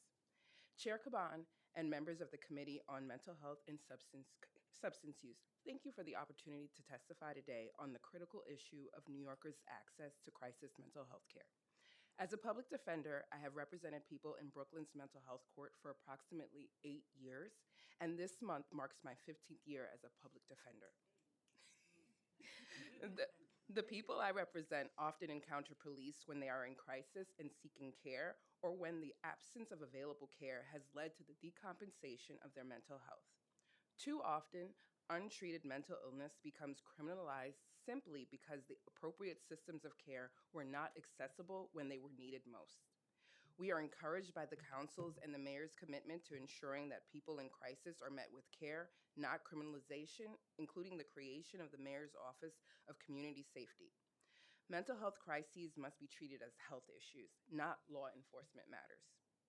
People seeking emergency mental health care must be met with the compassionate and immediate care to avoid escalation and possibly arrest. I would like to highlight several urgent issues that will help ensure greater access to care for people living with mental illness. We address these concerns in greater detail in our written testimony. First, New York City must increase access to safe, permanent, and affordable housing. When unhoused people are trying to survive on the subway or in the shelter system, accessing consistent physical or mental health care is often impossible. For many of the people that I represent, connection to stable housing has been life-saving. Basic stability allows meaningful engagement in care, but access to supportive housing should not depend on criminal legal system involvement. Second, we must expand low-cost mental health and substance use treatment. Many of the people we represent have tried for years to access appropriate care, but face significant barriers. For people with co-occurring serious mental illness and substance use needs, there is currently only one long-term inpatient treatment facility in New York City that actually accepts Medicaid. As a result, many people remain detained on Rikers Island awaiting a treatment bed. Jails should not function as a waiting room for care. We need a full continuum of treatment options for people who are ready to engage in care. Finally, we urge the council to support the Treatment Court Expansion Act. Judges currently have discretion to divert cases involving substance use disorders, but diversion for people with serious mental illness often requires prosecutorial consent. This leaves many individuals in traditional court where their conditions worsen. This bill would expand eligibility to people with other mental illnesses, developmental disabilities, and cognitive impairments that can be effectively addressed through treatment. Thank you for your time and attention. Thank you. Good afternoon. Chairperson Caban and other members of the committee, we thank you for this opportunity to testify. I'm Van Yu, the Chief Medical Officer of the Center for Urban Community Services, CUCS, whose services include mental health care via mobile teams, including city-funded street outreach and intensive mobile treatment teams, and state-funded safe option support teams. I'm here to advocate for measures to enhance the effectiveness of intensive mobile treatment teams, IMT. A significant proportion of New Yorkers with acute mental health needs, especially people experiencing homelessness, not only face access barriers to care, but also encounter care in traditional healthcare settings that is not well suited to their unique needs. Mobile teams not only address access barriers, but also bring expert providers who operate with flexibility and creativity allowing for painstaking relationship building and effective care. IMT was created to leverage this flexibility, creativity, and targeted expertise to serve people with the most complicated mental health conditions who have been failed by other systems. These ingredients have resulted in the great success of IMT. Last year, there was a 38% increase of CUCS IMT clients who became permanently housed. Furthermore, CUCS IMT psychiatrists are able to engage people in treatment at higher rates than achieved in more traditional healthcare settings. About 90% of clients referred to CUCS IMT psychiatrists remain engaged in care. About 50% of clients living with schizophrenia adhere to long-acting injectable antipsychotic medications, and about 50% of clients living with opioid use disorder engage in medication-assisted treatment. Although IMT has been very effective, there are, as you've heard, wait lists of people who could benefit from the service but instead remain inadequately served and suffering. We encourage the city to move forward with plans to fund additional IMT teams. We also encourage the city to consider ways to empower IMT teams to influence where people are placed in safe havens or shelters, as the ability to place people in familiar neighborhoods or close to care providers can significantly improve engagement. We also encourage the city to consider ways to prioritize IMT clients to safe haven and permanent supportive housing placement to reduce the time to housing for this most vulnerable population. Finally, for the 10 years since IMT launched, CUCS has developed best practices that could support model fidelity and effectiveness across the teams citywide. We therefore also recommend investment in a centralized IMT training and technical assistance institute to promote shared learning, strengthen workforce capacity, and ensure consistent delivery of this high-impact model as it expands. Thank you for your attention and consideration.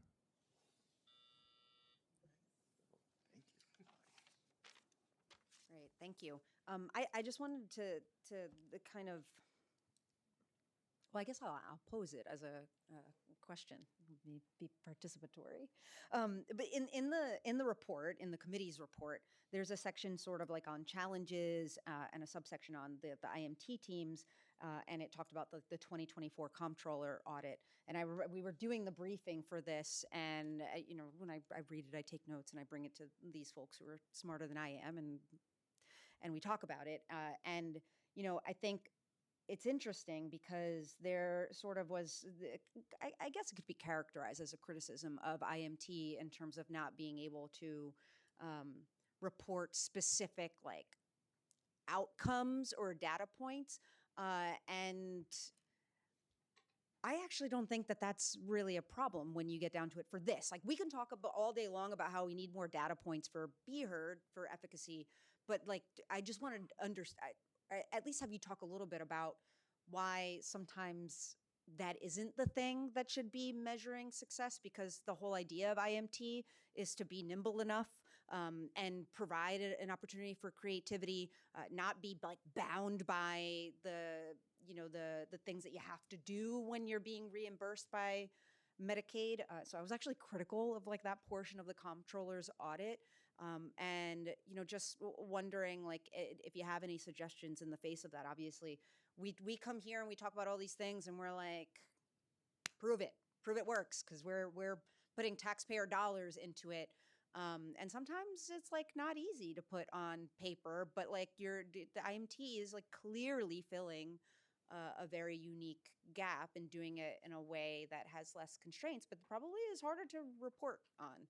Yeah, I appreciate the question. I 100% agree with you. This IMT is designed to serve the people who have the most complicated situations, who have been failed everywhere else. So, in line with that, I think using traditional measures of effectiveness, outcome measurements, is not necessarily going to be appropriate. And even within an IMT team, you'll have 10 people for whom this set of criteria might make sense, but another 10 where it won't, right? Right, what's success, What's right? success, right? Because based on the environment that they're living in, Yes. in a societal structure that does not sort of create the ability for people with mental health issues to navigate the world the way right neurotypical people do, for example.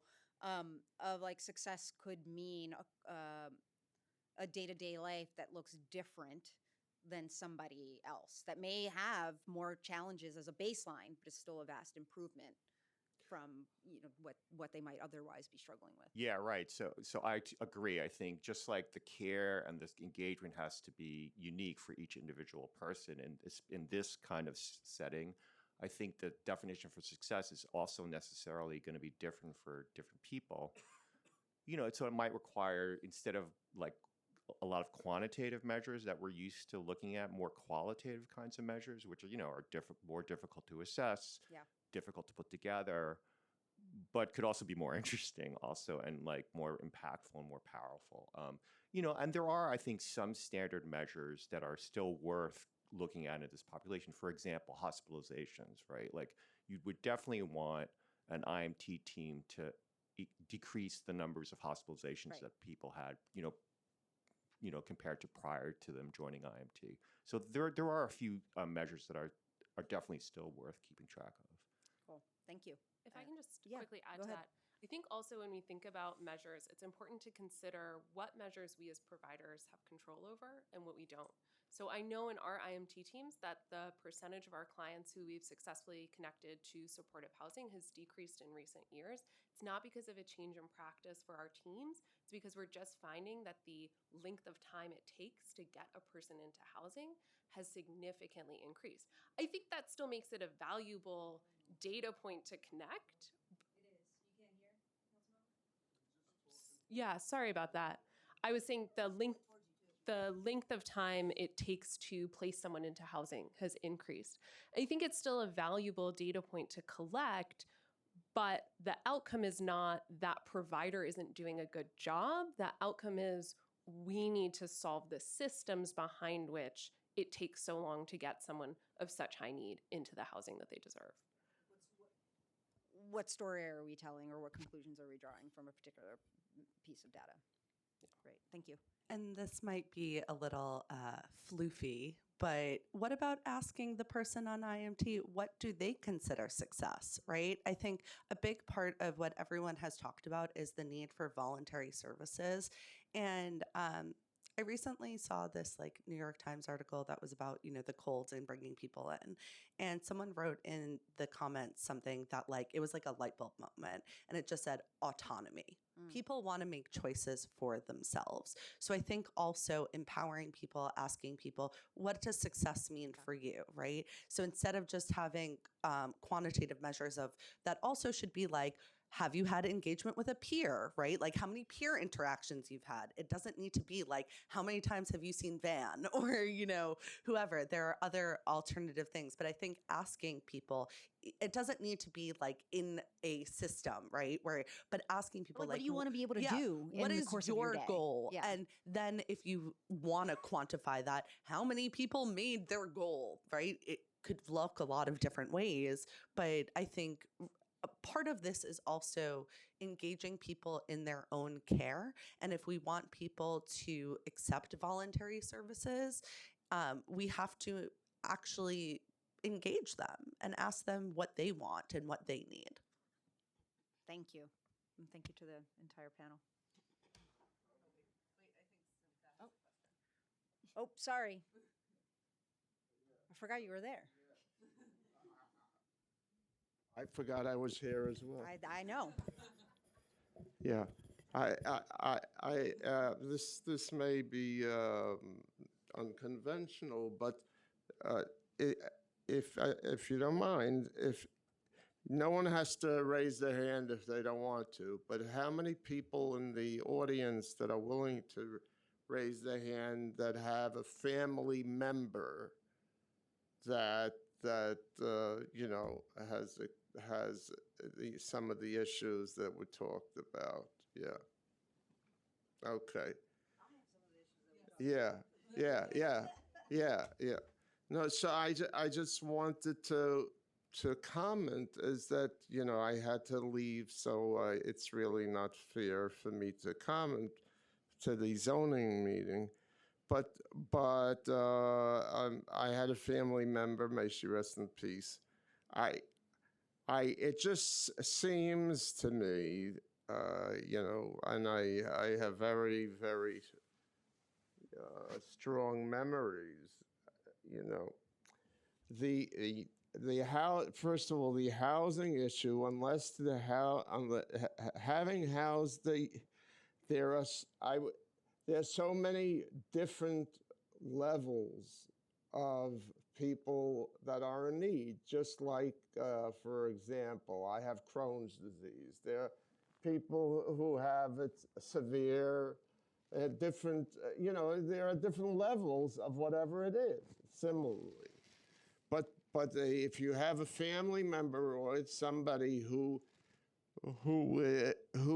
refuses to get help, I understood the comment about what they want, but part of the disease is the distinction between Crohn's disease or anything else is that the people who really are not well, unfortunately, they refuse to get help. That is the nature, part of the nature of the disease. I will just say to you is that for my family member, she was on a list for not only having residence, but for having the care.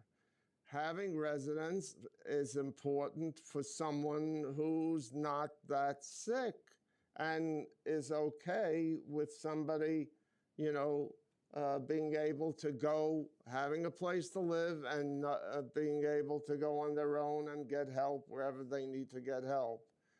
But if somebody is very sick, very sick, they had a space, for her, and they had a place where somebody would be coming in regularly, on a daily basis, twice a day, to see what was going on, whether she was taking her medication or whatever else. I'm just to try to make it brief. I'm talking about as a 10-year-old, because I remember it distinctly, is that when she was not well, she refused to take her medication. I used to go into a room, lock the door. She was willing to take a sleeping pill to get sleep. I used to, in order for her to take, the medication that she needed, the doctor said that it was more important that she take the medication and then she'll be able to get the sleep. I used to, some kind of horror movie, which is what it felt like as a 10-year-old. I used to open the capsule. I had to peel off the of the thing, take out the capsule, empty it, crush the medication that she needed, put it in the capsule, put it back in there, and glue it perfectly shut, as well as to get her to take the medication. So I'm just. I don't want to spend more time. I'm just saying that it first of all, the city, I'm just saying my opinion. Okay. This Just is 20 one. seconds, Councilmember. Yeah, you could buzz me. The city. This is one of the areas that I would just say is that the city. It's impossible for any government to be able to do what needs to be done. The organizations in the neighborhood, they know what they're doing, and we need more of it. You mentioned more of it, and supervision. And in terms of asking the person what they want, obviously, somebody who's sick. can't do that. Thank you, Councilmember. I know George is going to have a lot to say about this. I think I want to engage with that a little bit. I think, at least what I have learned is that a refusal is not a refusal on its face. And so, you've got to be able to provide options that are going to be responsive to, a person might not be able to get out the door to get to a program twice a week, but they're going to be okay if you can get a team to their home. Or a person might need a supportive housing setting otherwise. Or maybe a person, needs intravenous treatment versus being able to take pills. And so I think, while we can't solve for everything as a government, I do think that we probably can agree that there's a whole lot that we have not done yet. Like the span of what we have not done is this big. And so I certainly, don't want to jump prematurely because we haven't done our job in making sure that we are providing as much choice and autonomy as possible. I think that's really important. And also that people with SMIs live really, really productive lives. And I'm talking about the intersection of what we consider really serious SMIs. There are people with schizophrenia. There are people with schizoaffective disorder. A few months ago, I was just reading the collected schizophrenias, right? We're talking about people with what we consider or would assume without more information would be somebody who could not, quote unquote, function in our communities, but can create communities, support systems where there are periods of struggle, but also there's incredible beauty in what they bring into our world. I found that book to be transformative, among them a bunch of other obviously writings and stuff, but what do you think about this? So first I want to actually introduce a new idea that I don't know if everyone knows about, but they're called PADS, or Psychiatric Advanced Directives. Can I just does anyone, even in the audience, do people know what that is? Has anyone ever heard of it? Yeah. Oh, sorry. I'm sorry. I didn't mean to. You can. I didn't mean to steal it. Go for it. I'm sorry. I wanted to, sorry. Gotcha. Anyway. We only got so many jokes, right? But you could plan for it. But anyway, yeah. So the point of the Psychiatric Advanced Directive is like a health advanced directive, right? And you work with your psychiatrist to basically create a plan that says, if X, Y, Z happens, this is what I want. This is how I want to be treated. This is who I want to respond. It is a legal document. It doesn't supersede everything, but I think there are ways to incorporate someone's voice. And I hear you about, your experience and, the vastness of the issue, right? It's not one size fits all. And I think that's what we're all saying, right? And I think that part of why it's so important to engage the person, even if we may disagree about cognizance or insight on one's own mental health, is that we got to work together, right? And I think that, we need to engage the person to say, what do you think, right? And I'm going to just give a quick story of an example that everyone has heard. If you've ever heard me testify, I've probably told this story. But basically, I had met a woman who had left Bedford Hills, and she was sleeping out on the streets. She had, PTSD, et cetera, whatever. She did not shower. Now, the reason why she did not shower was because it was a means of self-defense. Now, the reason why I'm saying this and why it's so important to engage with that person and talk to them is because very often we could, especially under this expanded AOT Kendra's Law order, we could say this person's not taking care of themselves, they reek of urine and feces, blah, blah, blah. When in reality, she knew what she was doing. She was making a conscious effort to actually smell as bad as she could because she thought this will keep people from sexually assaulting me as I sleep. So I think about this story all the time because there are pits of information that we can get to that also build trust. So for instance, if you had a peer responding to that person who had experience with unsheltered homelessness, they might know that from the get-go, and then they wouldn't have to ask that person questions about their cleanliness. So it automatically builds this kind of foundation of trust and camaraderie, which puts you in a better position for someone accepting care. So again, it isn't necessarily that it's a like you're doing it for show or anything, but like actually engaging the person in their health has better outcomes all around. So thank you, and I appreciate your openness to my response. Yeah, I also thank you, Councilmember, because I think it really contributed to some good testimony and discussion. And thank you to the panel.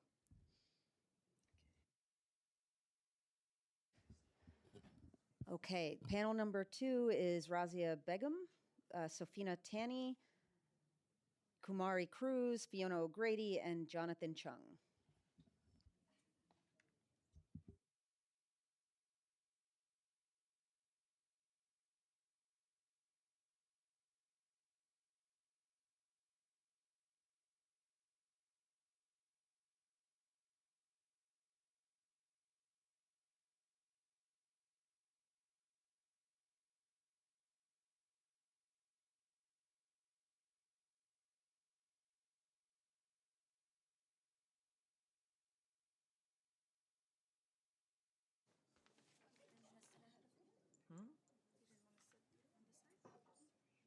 I'm good.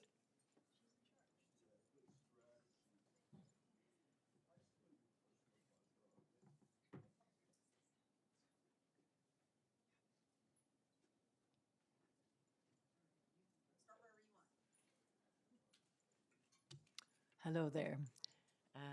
Good to see you again. And if I may, my executive director couldn't come, so I'm going to actually read her testimony, but I'm handing you both mine and I'm orally reading hers. Got it. Thank you. I am Fiona O'Grady. I am the Government Relations Director for the Samaritans of New York. We provide a confidential and anonymous suicide prevention support for New Yorkers 24/7.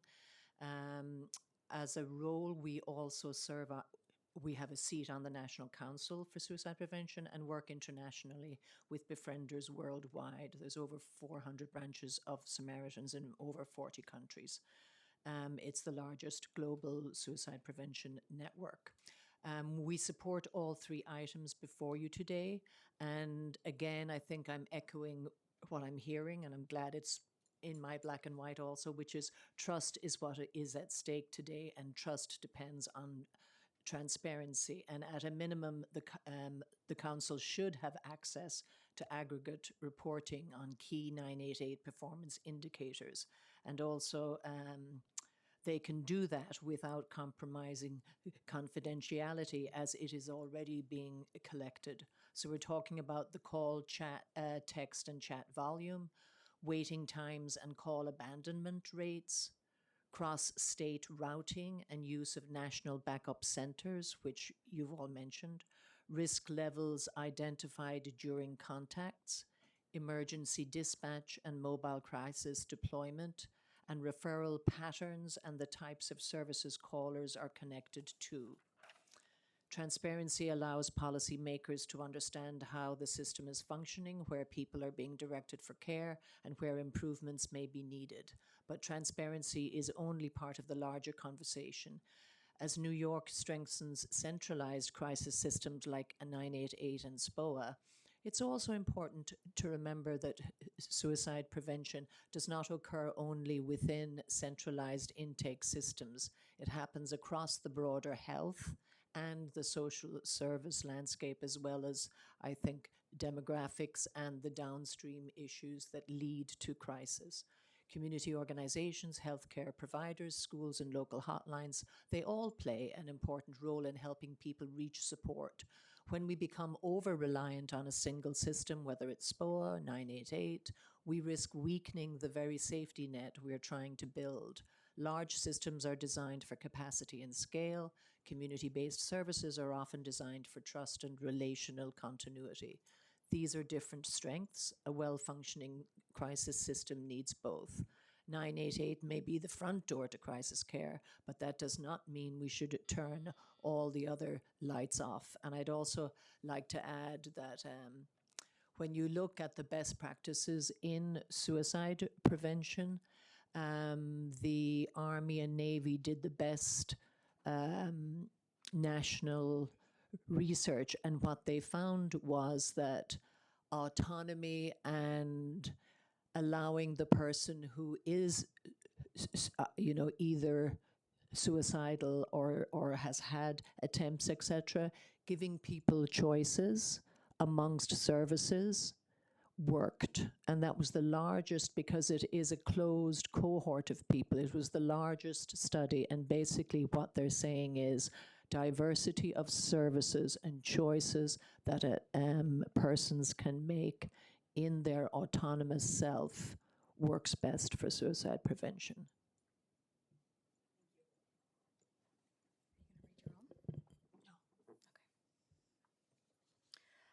Good afternoon, Chairs Kaban and members of the committee. My name is Kamari Cruz, and I am Director of Bereavement and Public Education Services at Samaritans of New York.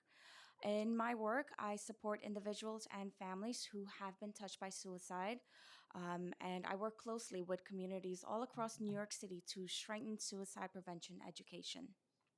From this perspective, I want to focus on something that Fee mentioned and everyone else prior had mentioned, something that determines whether crisis systems actually work, which is trust. A crisis system only works if people trust it enough to reach out. For many people, that decision depends on whether they believe that they will maintain autonomy, whether their conversations will remain completely confidential, and whether seeking help could lead to consequences they didn't intend. New York City has made important commitments to least restrictive crisis response and to minimize unnecessary police involvement in behavioral health emergencies. From a suicide prevention perspective, crisis interventions should prioritize autonomy, voluntary engagement, confidentiality, and harm reduction and least restrictive care. These principles matter because they directly influence whether people feel safe enough in asking for help. If people fear losing control when they reach out, they may not reach out at all. This concern is important for communities that have historically experienced harm within formal systems, including undocumented residents, LGBTQ plus youth, and communities of color. Other important realities is that many people never enter crisis systems through formal entry points. They may reach out first to a trusted community organizations like Samaritans, a healthcare provider, school counselor, or a local hotline. These trusted relationships often represent the moment when someone first feels safe enough to talk about what they're experiencing.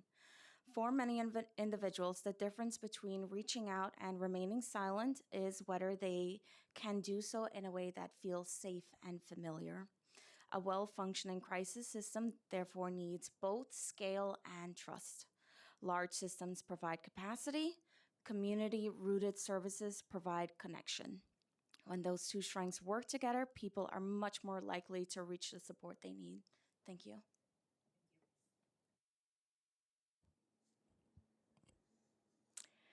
Good afternoon, Chair Tiffany Kaban and members of the Committee on Mental Health and Substance Use. My name is Razia Begum, and I am the Mental Health Clinician Supervisor at the Arab American Family Support Center, also known as AAFSC. AAFSC provides linguistically accessible, trauma-informed, and multi-generational services across all 5 boroughs. While our doors are open to all New Yorkers, we have deep expertise serving Arab, Middle Eastern, North African, Muslim, and South Asian communities. With services offered in more than 20 languages, we support over 20,000 individuals each year. As members of the Asian American Mental Health Roundtable, we are here to highlight the urgent mental health needs of Asian and immigrant New Yorkers, and the importance of language access, transparency, and accountability within the 911 and 988 systems. Over the past year alone, AAFSC has experienced a 54% increase in demand for mental health services. We see pervasive fear and anxiety. Families delay seeking care. Parents fear sending their children to school. Community members avoid medical services and hesitate to report violence or abuse. Anti-Asian hate, immigration enforcement policies, and ongoing federal uncertainty have intensified distress. At the same time, stigma, limited English proficiency, and distrust of law enforcement prevent many from seeking help in moments of crisis. Many hesitate to call 911, and language barriers continue to limit meaningful access to crisis support. While we support greater transparency in 911 data and efforts to strengthen 988, reforms must include meaningful community representation, expanded multilingual capacity, and equity centered accountability. Measures to ensure immigrant communities receive health based responses. At AFSC, we provide free mental health care in trusted, culturally familiar settings, alongside domestic violence services, preventive services, housing navigation, legal support, and food assistance. This holistic model is essential for long term well being, yet sustaining it is increasingly difficult as demand rises. We respectfully urge the Council to invest in culturally responsive, community based organizations, strengthen multilingual capacity across 988, develop equity centered performance metrics, and fund public education campaigns delivered through trusted messengers. Improving transparency is critical, but true equity requires sustained partnership with the communities most affected. Thank you for your time and consideration. Thank you, Chair Caban and members of the committee for providing us the opportunity to testify. My name is Sophie Natani, Senior Program Coordinator at the Asian American Federation. We are testifying as part of our Asian American Mental Health Roundtable, a coalition that works to address mental health care. The Roundtable continues to report a sharp rise in mental health challenges among Asian New Yorkers, driven by aggressive immigration enforcement policies, persistent anti-Asian hate, and ongoing uncertainty at the federal level. Fear of deportation and surveillance, compounded by stigma, limited English proficiency, and distrust of law enforcement directly shapes how individuals seek help. As council members noted, the recent case of Jabal Chakraborty illustrates how systemic issues with 988 and 911 can fail our communities. His family sought help through 988 during a mental health crisis, yet the response ultimately led to a police involvement and escalated into violence. This is not an isolated incident. Experiences like this deeply affect how Asian New Yorkers perceive crisis response systems, shaping whether individuals feel safe calling a hotline or interacting with police during a mental health emergency.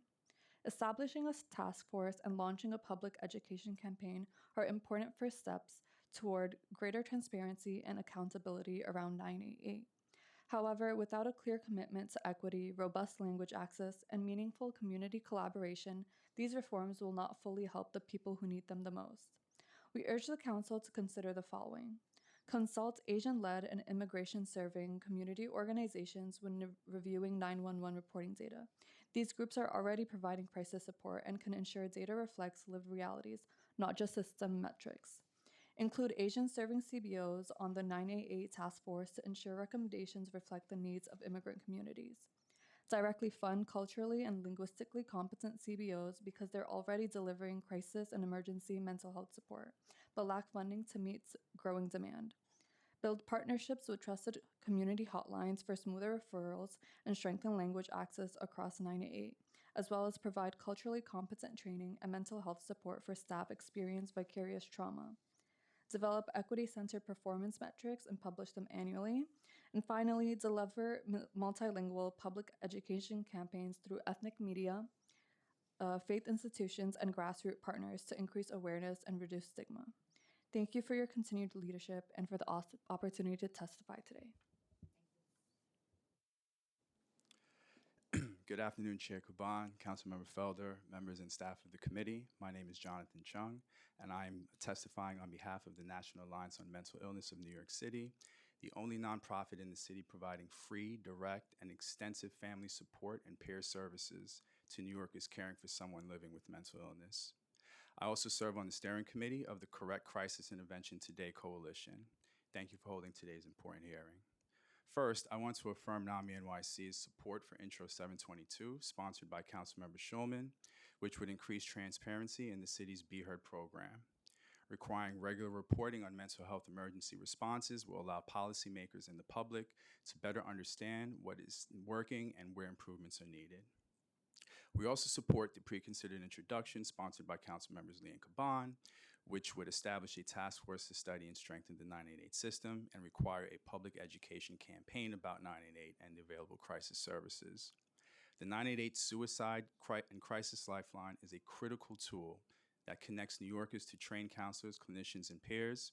The city must ensure it is well resourced and that every New Yorker knows how to access it. NAMI NYC urges this committee and the full council to pass these important pieces of legislation. At its core, addressing the mental health crisis really requires decriminalizing mental illness. Too often, individuals in crisis encounter law enforcement instead of care. New York City should commit to stable funding for 988 and reform BHER to create a transparent, peer-led, non-police crisis response system available citywide. At the state level, passing Daniels Law would establish this framework, and the bill should be paired with reforms to strengthen and expand alternatives to incarceration, including greater use of mental health courts and the passage of the Treatment Court Expansion Act, so more individuals can access rehabilitative care. We must build an infrastructure that allows people to receive community-based care. This includes increasing the number of crisis stabilization centers and crisis respite centers, of which we appreciate the council's leadership on this issue, and expanding the number of intensive mobile treatment, assertive community treatment, and mobile crisis teams so clinicians and peers can reach people where they are. We must create more permanent supportive housing units and lower barriers to entry because stable housing is important to recovery. We must also invest in the behavioral health workforce by increasing salaries for mental health professionals and peer specialists, as well as create avenues for diverse providers to enter the field so people living with mental illness can receive culturally competent care. We need to reform the hospital discharge planning process so individuals leaving psychiatric or emergency settings are connected to housing, treatment, and community supports. For young people, expanding school-based mental health clinics across the school system is critical, especially as youth mental health needs continue to grow and barrier and stigma remain. Taking these steps would represent meaningful progress, but they are only part of what is needed to build a mental health care system New Yorkers deserve. We must also strengthen prevention and early intervention systems, support families and caregivers who are the first and last lines of defense, and center the voices of people with lived experience. Thank you, Chair Caban, for the opportunity to testify today. NAMI NYC appreciates your leadership on this issue, and we stand ready to serve as a resource to you, the Speaker, and the City Council. Thank you very much. Thank you, everybody, for your testimony. Before calling the next in-person panel, we are going to hear from Ryan Smith, who is the Director of the Department of Community Safety in Durham, North Carolina, who's present on Zoom.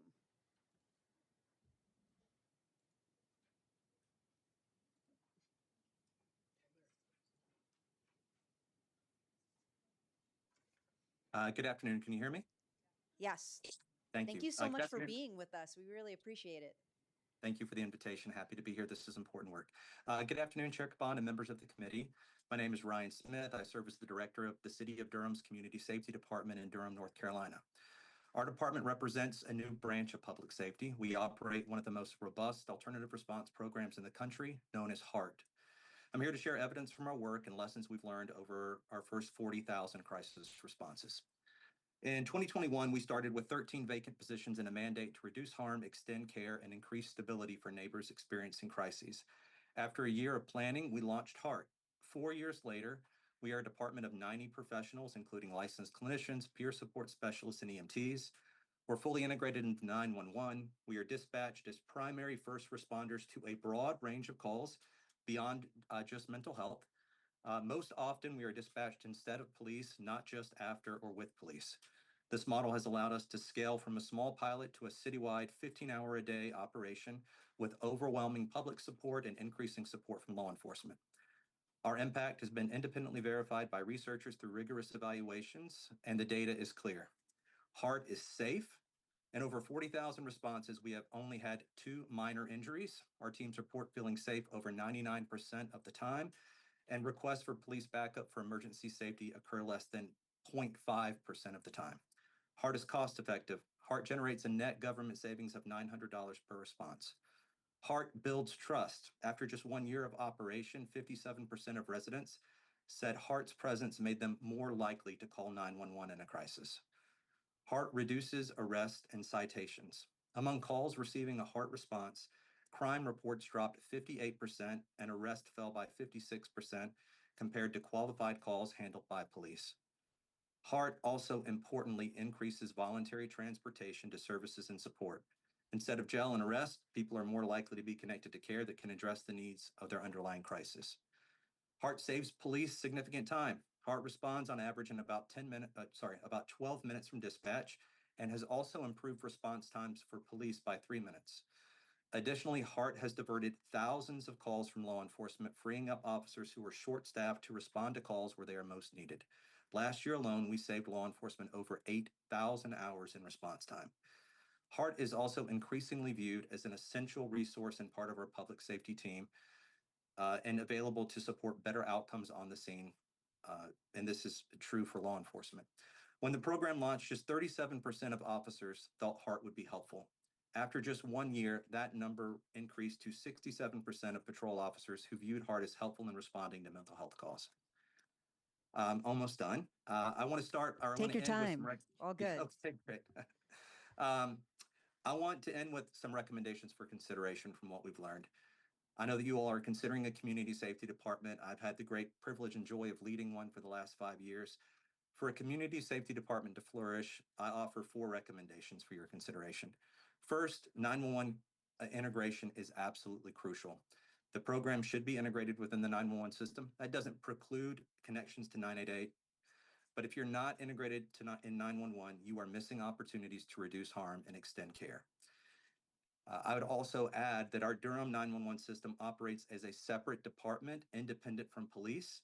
That has worked really well for our city, and I'd encourage you to consider this. Second, I encourage you to extend the scope for such programs beyond calls that are just coded as mental health. In 911, there are so many other calls that often involve a behavioral health or mental health component, but they get crowded out by other call natures. HART, our community response teams, which is our primary non-law enforcement response, we send them to calls that we used to send police to that we no longer send police to, and that includes calls like trespass and all welfare checks, both urgent and non-urgent. These represent a large portion of calls that we are responding to without law enforcement now. Third, independence is important. I would encourage you, if possible, not to embed community safety in an existing agency. While collaboration with police and other agencies is vital, the greatest benefits come from an independent branch of public safety that manages its own staffing and its own culture. When a program is a sub-office of a larger agency, it often has to compete for resources, for leadership attention, and for 911 priority. By making it a standalone department, we ensure that community safety is treated as a primary city function and not as an add-on. Finally, the work should move toward 24/7 in all cities. And it shouldn't be limited to 12 hours a day. In Durham, we're at 15 hours a day. We will eventually be 24/7. We don't limit law enforcement. We don't limit fire to 12 hours a day. We expect it to be available in all hours where those crises are occurring. And in every city, those crises are occurring 24 hours a day. Finally, and this is in response to some of the things I heard earlier, a word on data. Data reporting and transparency have been absolutely crucial to our success in Durham. We have a public-facing dashboard that provides a wide range of data points on our program. That data is updated at least monthly and often weekly, and I would encourage you all to check out the dashboard to see the kind of data that we are able to report on a regular basis about our program. In closing, it's a great privilege to be here. We love being part of a community of practice of other cities that are committed to this work, and we're committed to supporting other cities where we can and sharing our data, our policies, our protocols, our trainings. Thank you for the opportunity to testify today. I'm happy to answer any questions. Thank you. I mean, there's so much wealth of information in the testimony you gave, and I know that you have been meeting with members of our committee staff, so I really appreciate the partnership. I think one thing that's really interesting is, and this is true across programs across the country, but the police, the law enforcement buy-in. Can you talk a little bit about what that process was like? Yeah, one, it didn't happen by accident. We were very intentional from the beginning in building police support for this. I think it started with the top. We were fortunate that the city hired a police chief at the same time that I was appointed to be director of this department, and it gave the city leadership an opportunity to make clear as they were hiring that this was the direction they were going, and they were looking for law enforcement leadership that would be supportive of that. And they knocked that out of the park with our current police chief, Patrice Andrews, who has really been supportive. We committed to regular weekly meetings. That's where it started. We created a multi-agency planning team in our first year. And I would say two important things about that. So we wanted to make sure that we had law enforcement and other public safety representatives, as well as behavioral health partners at the table. But that table was not a table where everyone had to agree. That table was not a table where we needed everyone to agree on the call types we were going to go to. And I think had that been the case, it would have made the calls that we go to much smaller. But the thing that that table did for us is it was a chance for weekly for us to learn together. So we talked to other cities who were doing this work. We looked at their data. We tried to understand the concerns. Law enforcement's chief concern was, frankly, you're going to get someone killed, and this is just one more person that I have to show up and like rescue on scene. Through those conversations, we got to demonstrate that we were taking that seriously, that we understood the unpredictability and the risk inherent in 911 calls, no matter how well they're triaged. And we were able to communicate, while not satisfying all of their concerns, the steps that we were taking to take that seriously. At the end of the day, the thing that got police on board with us the most was we operate on the same radio channel as law enforcement. And I've had so many officers come up to me and say, I was skeptical, and they might use other words. I was very skeptical about this, but I hear you all taking calls every day that I'm not going to. You're not pressing the emergency activation button. You are resolving those calls. Yeah. I think that being able to hear us work every day and see that we're answering these calls and saving time, and then on the occasions where we interact together or work as teams, that has really built a lot of support. And it's been reinforced by leadership, and it's taken time. But I think the doing of the work, the transparency around that work and doing it well goes a long way. And I think we have built a lot of support. We have more officers today requesting us each year. Each year we have seen an increase of that. And officers who meet with our chief are increasingly asking, when are we going to get more heart units? Because we aren't able to get to all eligible calls yet, and we're moving in that direction. Thank you. A couple of things there. I think brilliant that obviously officers are getting to hear these calls being handled. And to your point, I think just an example I'd love to just share with you and for the record is when I went to visit Denver Star, they told me the story. I love retelling the story. They told me the story about responding to a call where a caller called in about an individual who was in an acute mental health crisis and had a bunch of rocks in their pocket and a rock in their hand. And when this call came in, I mean, from a police perspective, they're like, that's a weapon. You guys can't go answer this call. That's us. And, their alternate responder, the STAR team, was like, no, we got this. It's okay. We're fine. And they went in, they called on scene. To your point, they're always a second away from police backup, although right. they almost never use it. And they engaged this person. They went. The person at some point was like sitting on a curb with those rocks in their hand in their pockets. And the first responder, the alternate responder, went and sat down next to them and talked to them. And as the conversation was continuing, one by one, a rock came out of their pocket, another rock came out of their pocket, another rock, until they were all just like on the floor and not in the person's possession.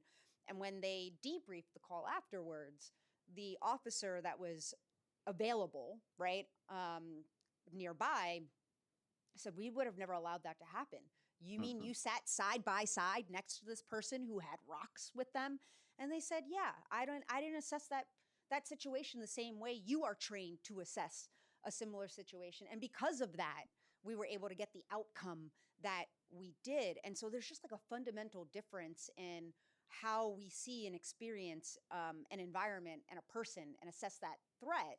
And understandably, a police officer is going to assess that threat differently based on their training as a mental health responder would. And so, like, I think those kinds of stories are emblematic of how important this work is. But the other thing that really stood out to me was that the several thousands of hours of calls that they didn't have to respond to. I don't know about y'all, but in New York City, we have an overtime crisis. We are spending we do too. That's right. millions and millions of dollars on overtime when there are gaps in our continuum of care. So I think that goes a long way too. So we'd love to keep talking to you. We'd love to continue staying in touch, and just thank you for your testimony and the information you've offered. Thank you. We're available to support in any way we can. Cool. Appreciate the work y'all are doing. All right, thank you. Okay, now we're going to go back to in-person panels. Ronald Jones, Ruth O'Sullivan, Laura Savino. What? Not Ronald. Okay. Carly Shapiro and Paula Magnus. Councilmember, would you chair the committee for like 2 minutes while I go to the restroom? Yes, that's you're shaking your head. You're nodding. You're not shaking your head. That's all right. I already took a break.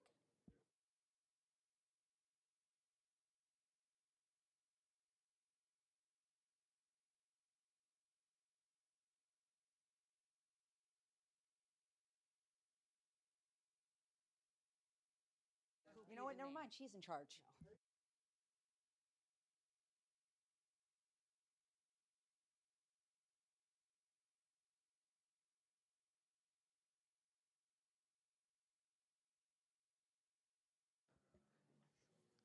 So just to confirm, we have Ruth O'Sullivan here. Yep, we have Laura Savino. There you are. Okay. All right. I think we can call one more. Christina Sparrock, if you're in the room. You can come up and, yeah, just to.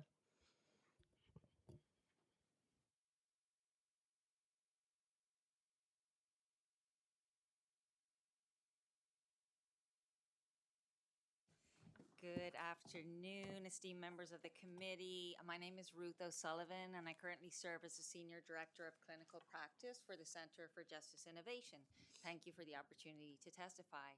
For over 30 years, the Center has partnered with community members, service providers, and government agencies to develop practical responses that address the underlying causes of justice system involvement and strengthen community well-being. Too often, untreated mental health needs become visible only in moments of crisis, when individuals encounter emergency services, hospitals, or the justice system. These systems are not equipped to address complex health needs or to support long-term recovery and stability. Effective public safety strategies, therefore, depend not only on crisis response, but on strong pathways that connect individuals to ongoing care. Significant challenges exist due to stigma, fragmented systems, and limited continuity of care. Without sustained engagement and support in accessing appropriate treatment, people may continue to cycle through crisis systems. The Center's programs are designed to bridge some of these gaps by connecting individuals to services, strengthening community-based responses, and supporting pathways away from crisis and towards stability. Some examples of our work are the Brooklyn Mental Health Court, based in Brooklyn Supreme Court, was in New York City's first mental health court and has served as a local and national model for over 20 years. In addressing both participants' treatment needs and community public safety concerns, the court links participants with serious and persistent mental illness who would ordinarily be jail or prison bound to long-term community-based treatment as an alternative to incarceration. The goal of the court is to connect people with services that will long outlast the duration of the mandate. Through 2025, over 1,500 participants have received treatment, satisfied program requirements, and graduated, all while avoiding the harms of incarceration. The Manhattan Misdemeanor Mental Health Court helps people with mental health issues and co-occurring disorders engage in social services that reduce their involvement in the justice system. Participants receive comprehensive support, including connections to mental health and substance use treatment, benefits, housing assistance, and community-based services. Since launching in 2022, MMHC has graduated 616 people. The Midtown Community Justice Center's Community First program serves community members experiencing various levels of housing instability in the Times Square area. Often those who need support live under the radar until moments of crisis like an arrest or an emergency room forces a response. Community First seeks to connect some of the city's most disenfranchised residents through mobile case management, street outreach, and assistance for court-involved and diversion participants. The primary focus is in building trust and allowing participants to identify their own goals. Bronx Heroin Overdose Prevention and Education Program is an initiative of Bronx Community Solutions that gives clients the option of accessing community services instead of appearing in court. Bronx Hope give residents in the Bronx the opportunity for rehabilitation and connection to community rather than jail and punitive responses that fail to address their underlying issues. Thank you for your leadership and for the opportunity to testify today. Good afternoon. Good afternoon, Chairperson Gabon and the committee here. My name is Paula Magnus. I'm the president of Northside Center for Child Development. It has served children and families in Harlem for over 80 years. We operate a main behavioral mental health clinic in Harlem and school-based clinics in 23 schools across Manhattan and the South Bronx. We're also the sole designated COMPS provider, which is Community Outreach Mental Health Provider Support for both Manhattan and the Bronx. No other agency in New York City serves in those boroughs under this capacity. We strongly support both bills before the committee today, and I want to offer what I believe is uniquely useful testimony on each. Our full written statement, which has been submitted, and we'll put it online as well, encourage the committee to review it for the details behind what I'm about to say. On T2023-3879, our community wellness specialists are in Harlem and the Bronx every weekday. In direct conversations with the residents, what they find consistently is that most residents have never heard of 988. Among those who have, the dominant misconception is that 988 is only for suicidal crisis. Residents do not know it is available for emotional support, for referral, or for anyone who simply needs someone to talk to. They are not calling because they do not believe 988 is for them. That is exactly the gap a well-designed public education campaign built around trusted community messengers like our COMPS program can close. On Initiative 0722-2026, we can offer the committee a concrete data point. Northside has never received a referral from a Be Heard team, despite operating in the same Harlem and South Bronx neighborhood. Be Heard serves. Our community wellness specialists were not even familiar themselves with it prior to preparing this testimony. The city's COMPS program coordinator has provided no training or guidance on Be Heard coordination. This is not a criticism or individual, responders. It is evident of a structural gap. Crisis response and community-based care are operating in the same neighborhood with no connection between them. That coordination needs to happen. Quarterly reporting is a necessary first step. We urge the committee to pair it with a requirement that relevant city offices develop formal referral protocol connecting Be Heard responses to community-based providers, starting with the COMPS network that already exists for the exact same purpose. Thank you for this time and the opportunity to present. Thank you. And we're going to follow up with the folks from Be Heard on that disconnect, because that's certainly concerning. I know that apparently Be Heard, my district is in their catchment, my precinct.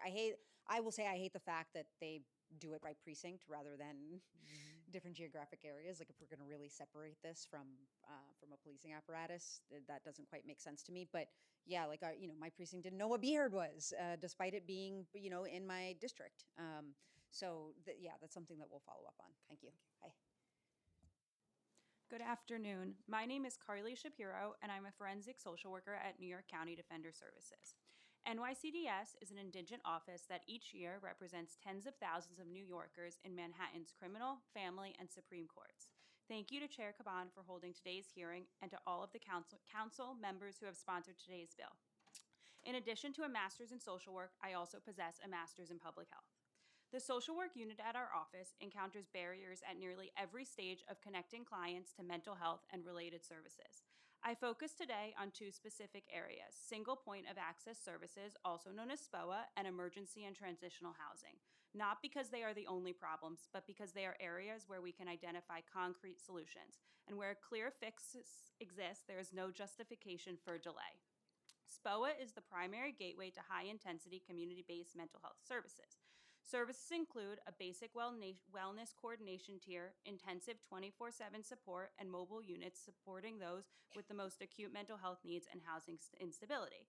I know that someone previously said they review applications in 2 days, but we have found that our clients can wait 6 months and if not 2 years to be connected to these services.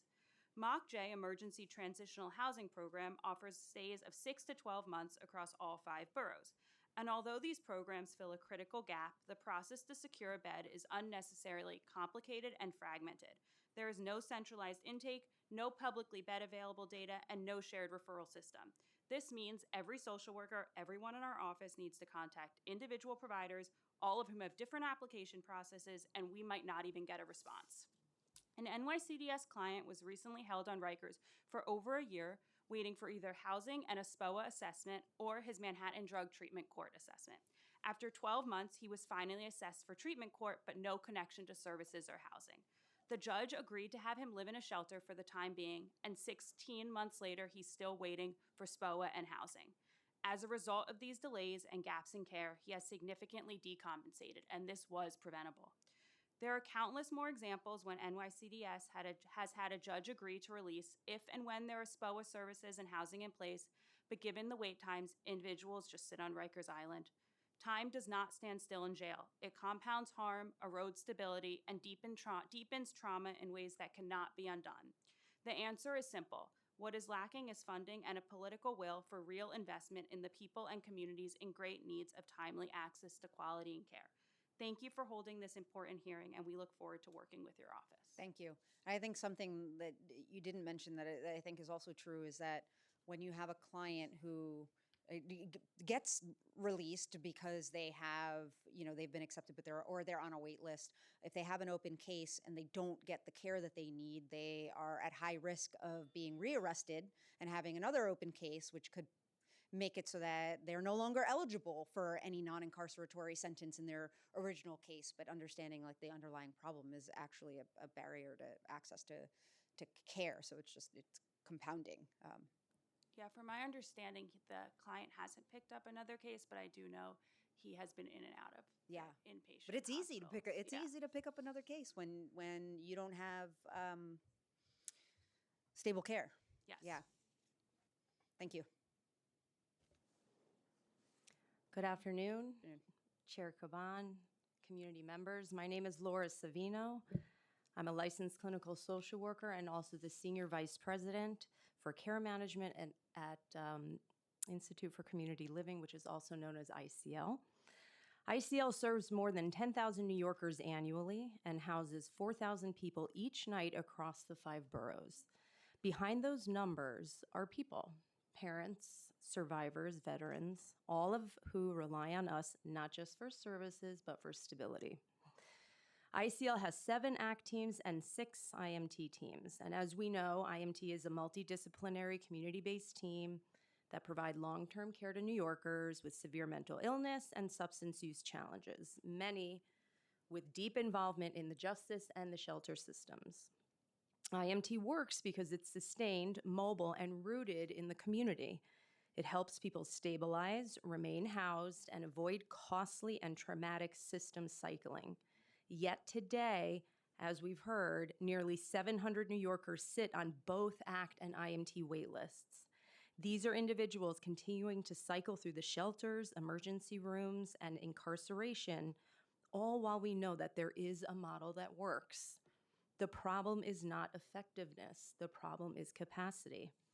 Without funded step-down services, clients who have stabilized in IMT and ACT remain in high-intensity slots longer than clinically necessary because there is no structured bridge to lower levels of care. What that does is it bottlenecks and prevents us from reaching people in acute crisis, and it keeps the door closed for those who need it most. This is why in 2023, ICL launched STEPS, Step-Down Treatment to Ensure Personal Success, which is a recovery-oriented pilot designed to provide structured transitional support at a lower intensity to free up critical IMT capacity. So in year 2, STEP served a little over 73 clients. And here are some quick statistics. Of those 73 clients, 97 stayed within their housing community. 89% avoided hospitalizations, 86% avoided ER visits, and 100% were not arrested or incarcerated. STEPS also reduced IMT and ACT wait lists by 5%, which expanded access without expanding crisis. STEPS is also cost effective. It's a fraction of the cost of IMT, which expands the system capacity. The council recognized this and allotted $11 million for IMT step-down services and $4.5 million specifically for STEPS in the FY26 budget, yet the $4.5 million has not been procured. We cannot allow a proven life-changing intervention and continuity of care for these vulnerable New Yorkers to stall. If we do, they risk disruption, displacement, and a return to their instability. And we are urging immediate procurement of these allotted funds and full investment to scale down STEP services citywide. If we want a system crisis that works, we must fund one that works. Thank you for your time and your partnership.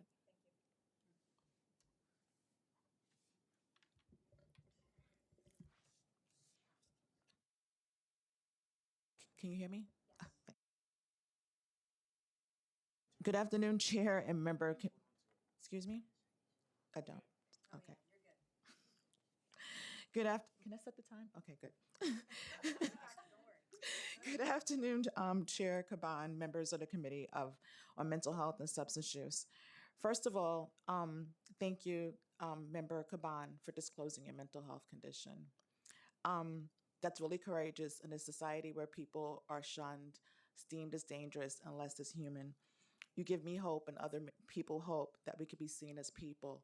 Thanks you for normalizing mental health and working to end the stigma. So thank you so much.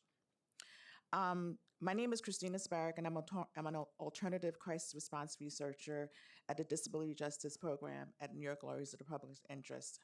I'm working to identify all alternative crisis response all over New York's, all over the country, including HART, which we learned earlier. I'm also on the Daniels Law Task Force and on the Behavioral Health Technical Assistance Crisis TAC team on OMH, these long titles, but I'm here to represent NILP. I'm someone with lived experience with mental health challenges, and the stigma is real and influence how systems respond to people like me during a crisis. During one crisis, I had a wellness check. Well, I didn't even have a crisis, it was a wellness check. Police came to my door unannounced to my apartment door, and I didn't even know who they were. I believed it was a violent intruder that was trying to enter and harm and kill me. In fear, I looked to protect myself, and what I did is grabbed a knife because in my home, as a single woman, I was going to protect myself, do or die. The pounding had stopped, and I called the doorman, and the doorman had said it was the police doing a wellness check. If my door was unlocked, I would have ended up like another Eleanor Bumper, Wynn Rosario, Deborah Dana, Ernst Peer, and the list goes on. And this is why precisely we don't need police to respond to mental health crises or even like wellness checks or even other situations, and we need peers included. It is imperative that we remove police from mental health crisis response until requested by a first responder who must be a healthcare or peer with lived experience. While the city is currently running a non-police response known as Be Heard, which operates in 31 precincts, the program is fraught with problems, including having too many calls that go to the police, having NYP screen all the calls, not placing peers on the team, and not having 24 hours for it to be operational, and not having community input because we know that the fire department, city, and health and hospitals actually were the ones who decided the program. In the future, it's absolutely critical that we incorporate peers and Be Heard or whatever response the city decides to develop, as many programs across the country have done successfully, which you heard of HART. During a crisis, we deserve dignity, de-escalation, and not force. Transparency and accountability are essential in the crisis response model. New York City former controller Brad Lander's audit report identified serious gaps in the Office of Mental Health. Thank you. Ability to track Be Heard data, including the response time, how often individuals are served, whether follow-ups occur, and other key indicators necessary to ensure New Yorkers are safe and properly cared for. Without data and reporting, we cannot evaluate effectiveness. New York City is facing a $16 billion budget right now, and the mayor and the cities are negotiating tough business budget decisions as New Yorkers deal with unaffordable housing, rising health premiums, Medicaid cuts, unlivable wages, increasing violence, and now a war. This will lead to more mental health crisis. At the same time, we are expected to rely on crisis response systems that often limited publicly available resources of effectiveness as well as police response. As taxpayers, we expect that our dollars will fund effective programs like Be Heard or whatever program we're going to decide to choose on. But it must be seen over the Office of Community Mental Health or the Department of Community Safety or whichever agency. Data collection and public reporting as required by Intro 722 would allow us to measure outcomes and find gaps and enhance services. Finally, as the New York State moves from using pejorative language like EDP, emotionally disturbed people, which all of us know, to person experiencing emotional crisis, which is PEC, which was passed by legislation last year, which I helped on. I'm glad. All aspects, all aspects of crisis response and mental health service deliveries, including data systems, must reflect that change. Language matters. It reflects our values and our commitment to dignity. Thank you. Thank you so much. Thank you for your kind words. Thank you for sharing your own personal experiences, and thank you for your thank you all for your testimony. All right. Are we moving to? Oh, this is last in person. Okay, this is our last in-person panel before we move to a few Zoom panelists. We have Hector Garcia, Tom Harris, and Francis Gatellis.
Oh, I'm first?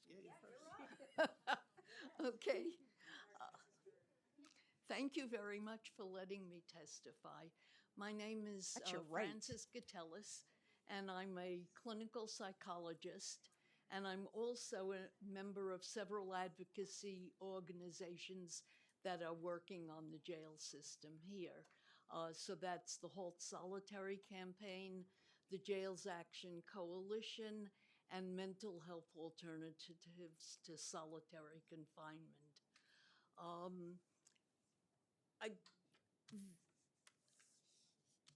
The current numbers of people with who are incarcerated right now, there are approximately at Rikers somewhere between 7,000 and 8,000 people, and that's a very high number. And of those, 59% are people who are registered in mental health programs. That is not necessarily the most serious, but among them, for example, 22% are people who do have serious mental illness, 30% are people with alcohol use disorder, and another 20% with opioid use disorder. So what we have is what looks like, in fact, it has been referred to as one of the biggest mental health hospitals in the country. I think either first or second. And it's the biggest in New York State. Pardon? It's the biggest in New York State. Yes, but I also think in the country. So the big question is, how did we get there?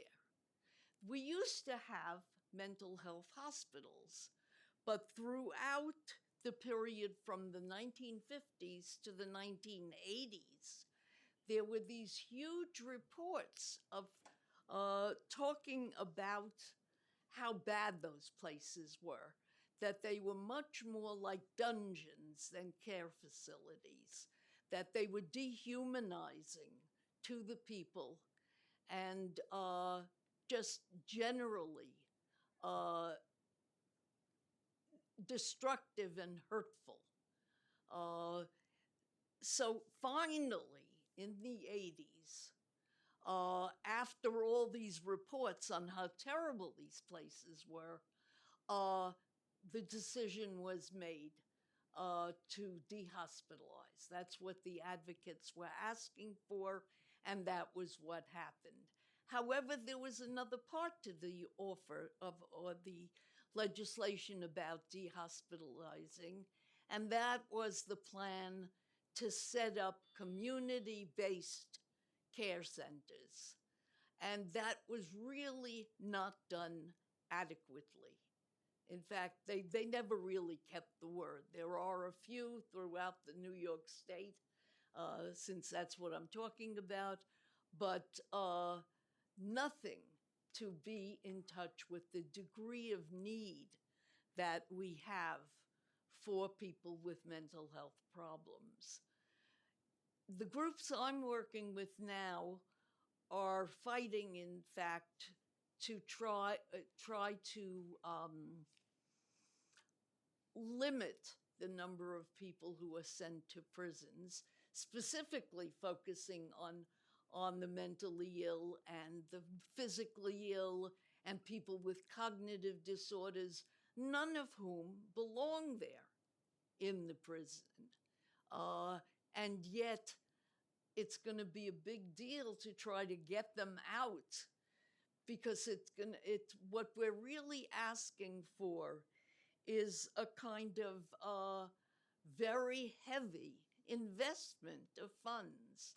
And I think so many of the people that spoke here today were also talking about the need for funds. Now, of course, on the other side, if we're optimistic about how effective that could be, it could certainly reduce what we're paying to run the jail system. We don't need such a big jail system. What we need are ways to really care for and look after our people. And so that's, I think, what we're fighting for.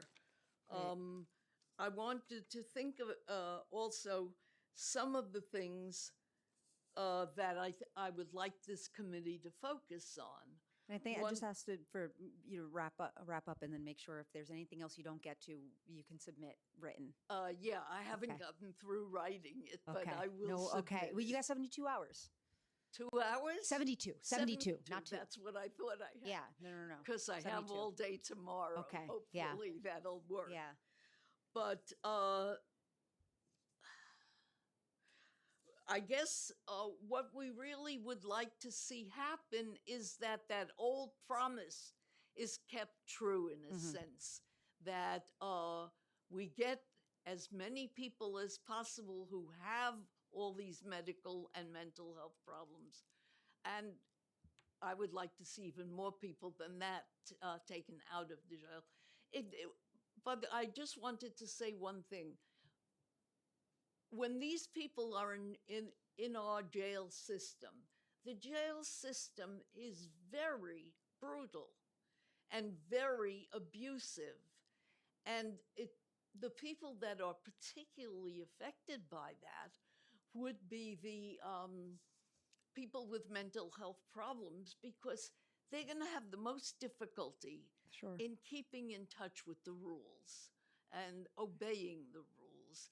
And so what ends up is they are more than anyone else placed in solitary confinement. They are more than anyone else the ones who are brutalized. They often don't get the medications they're supposed to have. So all of that is going to traumatize them even more than they already are with the psychological problems and the events in their lives that have led them to have these mental health problems. Thank you. So the focus is they have to be brought out of there and into community-based, genuinely caring treatment centers. Thank you. And that's what I hope that you can somehow help us to make that happen. Thank you so much for your testimony. Okay. I think we've got to wrap, and we're going to move to the next person to testify. And again, if there's anything else you want to add, you've got 72 hours to put that in your written. Thank you so much. Thank you. Good afternoon, Chair and members of the committee. Excuse me. My name is Hector Garcia, and I'm the director of Lantern House Clubhouse in the Bronx, a program of Goodwill Industries of Greater New York and New Jersey, Northern New Jersey. Goodwill operates behavioral health programs across New York City, including 2 accredited clubhouses and 2 PROS programs, which support individuals living with serious mental illness. These programs provide community, structure, and rehabilitation services while also helping members build skills and reconnect with employment and community life. Our clubhouse model is built on the idea that recovery happens in community. Members participate in the daily operation of the program, develop social and vocational skills, and receive support as they pursue education and employment. Being embedded within a workforce organization like Goodwill also allows us to connect members to job training and employment opportunities, creating a pathway from recovery to economic stability. The need for these services is extremely high. Every day we meet New Yorkers who are looking for a place where they can develop coping skills, build confidence, and move forward with their lives. However, one of the biggest challenges we face is not a lack of need, but rather it is a lack of consistent referrals. Programs like ours have the capacity to serve more people, yet too often individuals who could benefit from Clubhouse or PROS programs are never connected to us. The city's centralized referral effort through Maven was intended to help solve this challenge in theory. A coordinated system that helps transition individuals from clinical providers into community-based rehabilitation programs is exactly what the system needs. In practice, however, these referral pathways are still inconsistent and fragmented. Too often, people leaving hospitals or other mental health providers are not effectively connected to programs like ours. As a result, individuals who would benefit from ongoing community-based support may fall through the cracks. Clubhouses and PROS programs are designed to be a landing place, a place where people can continue their recovery while building the skills and stability needed to return to work and community life. Strengthening referral coordination and ensuring systems like Maven function as intended would help ensure more New Yorkers are connected to these services at the moment they need the most. Thank you for the opportunity to testify and to your commitment to improving mental health services for New Yorkers. And additionally, thank you to Chantal Bodero, our clubhouse member, for attending with me today. Thank you very much, Chair Caban and Council Member Felder. My name is Tom Harris. I'm the president of the Times Square Alliance. As public space managers, we care deeply for not only the neighborhood, but for the people who live in it. We partnered with the Center for Justice Innovation to implement Community First, which another speaker spoke about, to reduce street homelessness by 67%. We partner with Fountain House to have a recharge station in the middle of Times Square to connect people with mental illnesses with services. We are the boots on the ground that see the struggles that those living on the streets with mental illness challenges face, and we see the challenges in them getting service. We see the failures of the system, and we're here today because we need to do better to help our most vulnerable. The core problem is a lack of shared vision, meaningful measures of success, coordination, communication, and accountability. I want to tell you one story. Jane lived on 41st Street and 8th Avenue for 7 years, while there was a private room available for her 4 blocks away in Times Square. She insisted she had a lease for her street corner at 41st and 8th Avenue. Up to 9 separate outreach teams, including peer navigators, offered Jane duplicative services daily without coordination. Every day she declined, suffering from psychosis, delusions, and deteriorating self-care. We watched 9 agencies wait for her to get sicker before they would help her. Ultimately, through persistence, Jane is in a supportive setting and doing well. Jane is not the exception to those living on the street with a mental illness. She is the norm.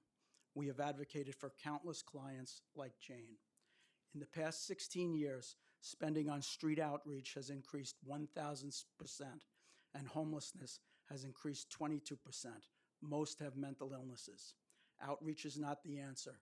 Focusing on outcomes is.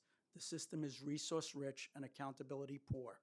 To meaningfully address street homelessness and support clients facing serious mental illness, we need to change the mindset that people have a right to die slowly on our street. I want to be clear, this is not about involuntary removal, which happens infrequently and is only a last resort. This is about reducing or eliminating police involvement. This is about a unified shared goal of permanent supportive housing tailored to the needs of the individual. This is about sharing information. This is about coordinating care amongst the city's street outreach, healthcare, and housing systems. They need to work together, not in silos. This is about holding providers accountable for outcomes, not outreach. This is about focusing on connecting the dots and having all of the information available so the next Jane doesn't need to wait 7 years for help. Thank you. I didn't have my mic on. Whoops. I'm good. Okay. Now we are going to move to Zoom testimony. Please wait for your name to be called to testify and select unmute when prompted.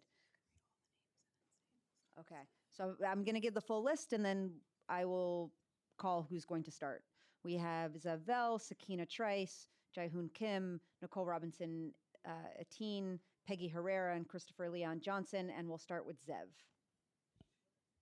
You may begin. Good afternoon. My name is Zev Vell, and I am the Program Director of Goddard Riverside's Intensive Mobile Treatment Program. I want to begin by thanking Chair Caban and the members of the City Council for holding this important hearing and for your continued commitment to New Yorkers with the highest needs. Goddard Riverside is a multi-service social services agency serving over 22,000 New Yorkers annually through a variety of programs, including our ACT and IMT teams.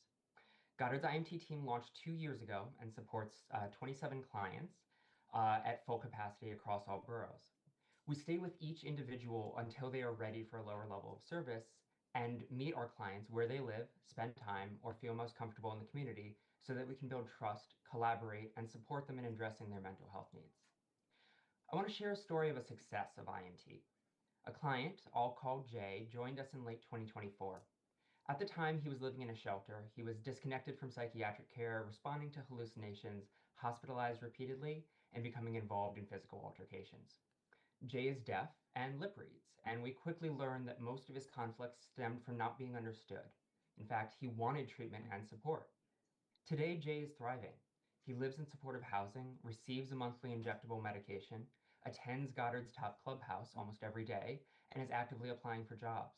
With continued support, he is moving towards discharge. There are many New Yorkers like Jay, people who can succeed in the community with a period of intensive, sustained support. But IMT waitlists remain exceedingly long, as we've heard earlier in this session today. We respectfully urge the administration and council to expand the intensive services like intensive mobile treatment in the upcoming budget so we can reach the many individuals still waiting for this vital care. Even with IMT support, many clients still face major administrative barriers, including a lack of photo ID and other vital records. There's a lot of difficulty in meeting these requirements to obtain them as well. These obstacles delay housing, benefits, and overall stability.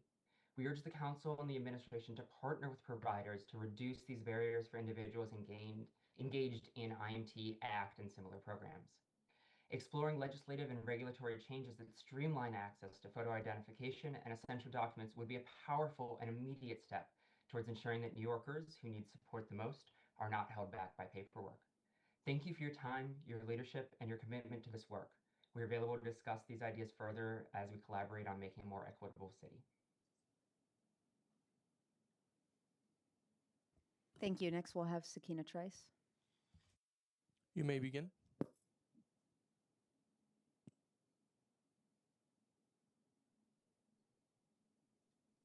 Good afternoon, Chair and members of the committee.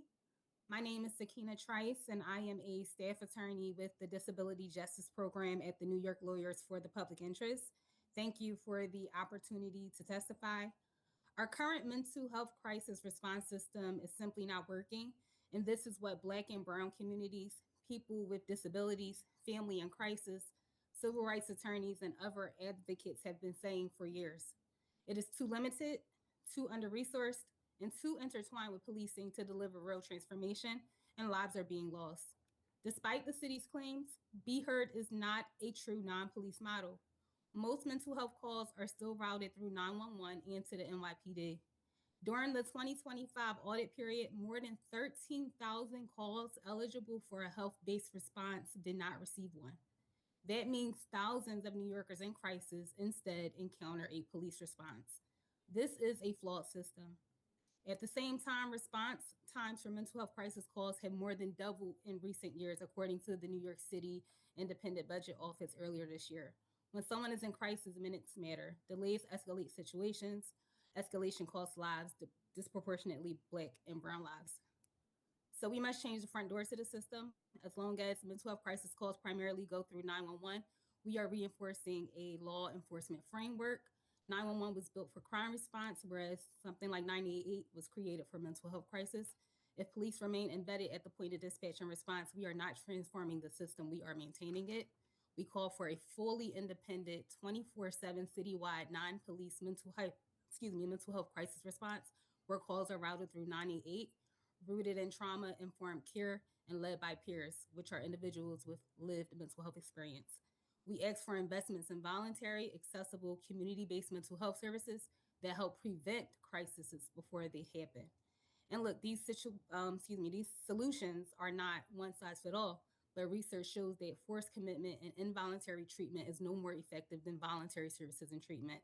So let's try the voluntary way. Incremental reform is not enough. The time to move crisis response out of law enforcement and into public health is now. Thank you. Thank you. Next, we'll have Jae-hoon Kim. You may begin.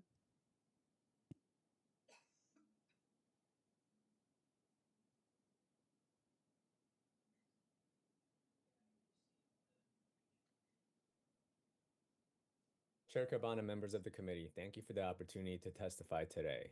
My name is Ji-hoon Kim, President and CEO of InUnity Alliance. I am also a social worker and peer professional by training and a person in long-term recovery for co-occurring mental health and substance use conditions. InUnity Alliance is a statewide community of 150 substance use disorder and mental health organizations with an extensive network of programs operating across every borough of New York City. Beyond advocacy, we provide training and serve as the exclusive certifying body for peer recovery credentialing in New York State. Our members formed this association to strengthen coordinated, person-centered care for people living with substance use and mental health conditions while preserving the specialized expertise each service system provides. Substance use disorders and mental health conditions remain leading contributors to disability and preventable death. They are also closely tied to housing instability, child welfare involvement, and legal system contact. Like other chronic illnesses, substance use disorders and many mental illnesses are preventable, and recovery is expected when care is delivered early. Yet prevention receives far too little attention, and many New Yorkers face months-long waits for care until manageable conditions become crises that are far more costly and difficult for families to navigate. These impacts ripple through communities and fall disproportionately across New York City. In 2021, psychiatric hospitalization rates were highest in the Bronx at 723 per 100,000 residents, followed second by 529 per 100,000 in Manhattan, reflecting large gaps in timely prevention and care. Overdose death rates among Black and Latino New Yorkers are about twice those of white residents. Workforce shortages, unstable funding, and onerous administrative burdens limit the ability to recruit and retain staff and ensure people receive timely care after crises. To move from crisis to recovery, targeted investments are needed to implement the $11 million IMT expansion and the $4.5 million step-down program, to increase the peer specialist supports program to $6 million, and to adequately fund New York City and 988. These steps are especially urgent as federal policy changes threaten to add further strain, including more frequent Medicaid recertification and work requirements that may not account for people who shift in and out of disability exemption status. We appreciate the committee's leadership on this issue and welcome continued partnership to strengthen the transition from crisis to care. Thank you. Thank you. Next, we'll hear from Nicole. You may begin. Hello, good afternoon, Chair and members of the City Council. My name is Nicole Robinson Etienne. I'm the Senior Director of External Affairs at Link NYC, and thank you for the opportunity to testify. As you know, Link NYC began as a replacement for the public payphone, but over the last decade, it's evolved into critical citywide public communications and connectivity infrastructure. Today, with a network of more than 2,200 kiosks and smart poles, we provide free Wi-Fi, device charging, nationwide phone calling, and direct connections to emergency and social service resources, including 911, 311, and a one-touch access to 988, in addition to housing and cash assistance programs, food pantries, shelters, and much more. The addition of 988 was not symbolic, it was intentional. We recognize that mental health crises require accessible, immediate, and non punitive pathways to care. And by placing 988 in visible, everyday spaces, we help to reduce stigma and lower barriers to support.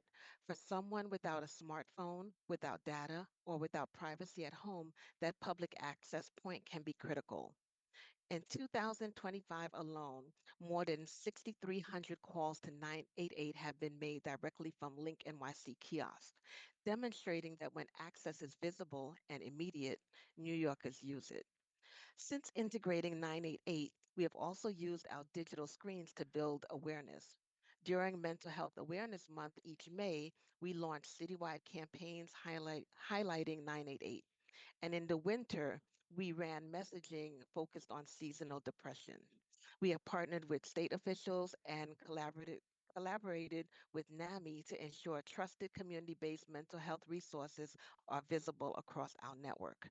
We stand ready to support awareness efforts led by city officials and the New York City Department of Health and Mental Hygiene, and to utilize our screens the same way we have for major public information campaigns like 3K and pre-K enrollment and Code Blue weather alerts, delivering timely citywide messaging directly to neighborhoods at street level.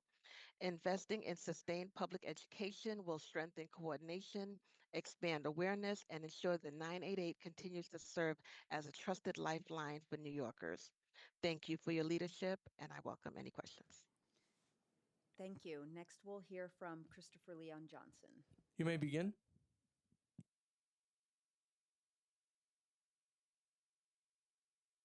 Yeah, hello. My name is Christopher Leon Johnson. I support both bills on the thing, but I will make this clear about when it comes to 988 that this need be more promoted within the city council. I don't really see any thing on the city council website even promoting 988, which is kind of sad. We get more support from Albany than the city council when it comes to stuff. To make this clear that sorry, I ate my food. So make this clear that going forward, I think the city council need to make it where that they need to push more campaigns when it comes to stopping the stigmatization of mental illness, because there's people they're not comfortable with disclosing that they see a therapist, or they just disclose that they have mental illnesses, because it's really can be detrimental to their future. You know what I'm saying? You disclose that you have mental illness. So look, going forward, I said going forward, I think in the budget cycle, the city council needs to start investing more money into promoting 988 and making where that people should start calling 988 more instead of calling 911. Because anytime you have a problem, especially a person with mental health crisis, people call 911. And they know what happens after that. The cops come.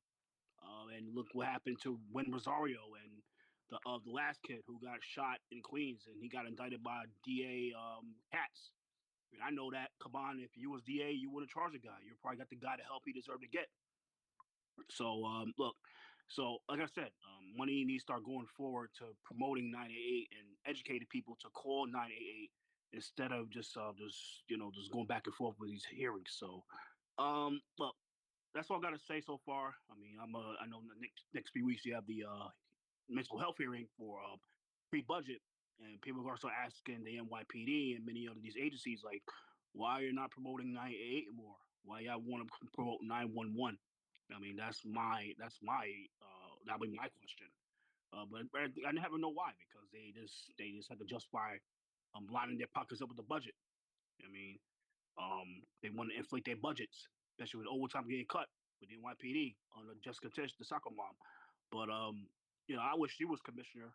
Come on, I mean, you should have been commissioner. I don't know why Madai didn't appoint you as commissioner. I mean, I think if you was commissioner, you probably did a way better job than Tish is doing right now, especially with stopping the criminalization of deliveristas and cyclists, which creates a lot of mental health things. I mean, getting a ticket, going to court for riding a bicycle.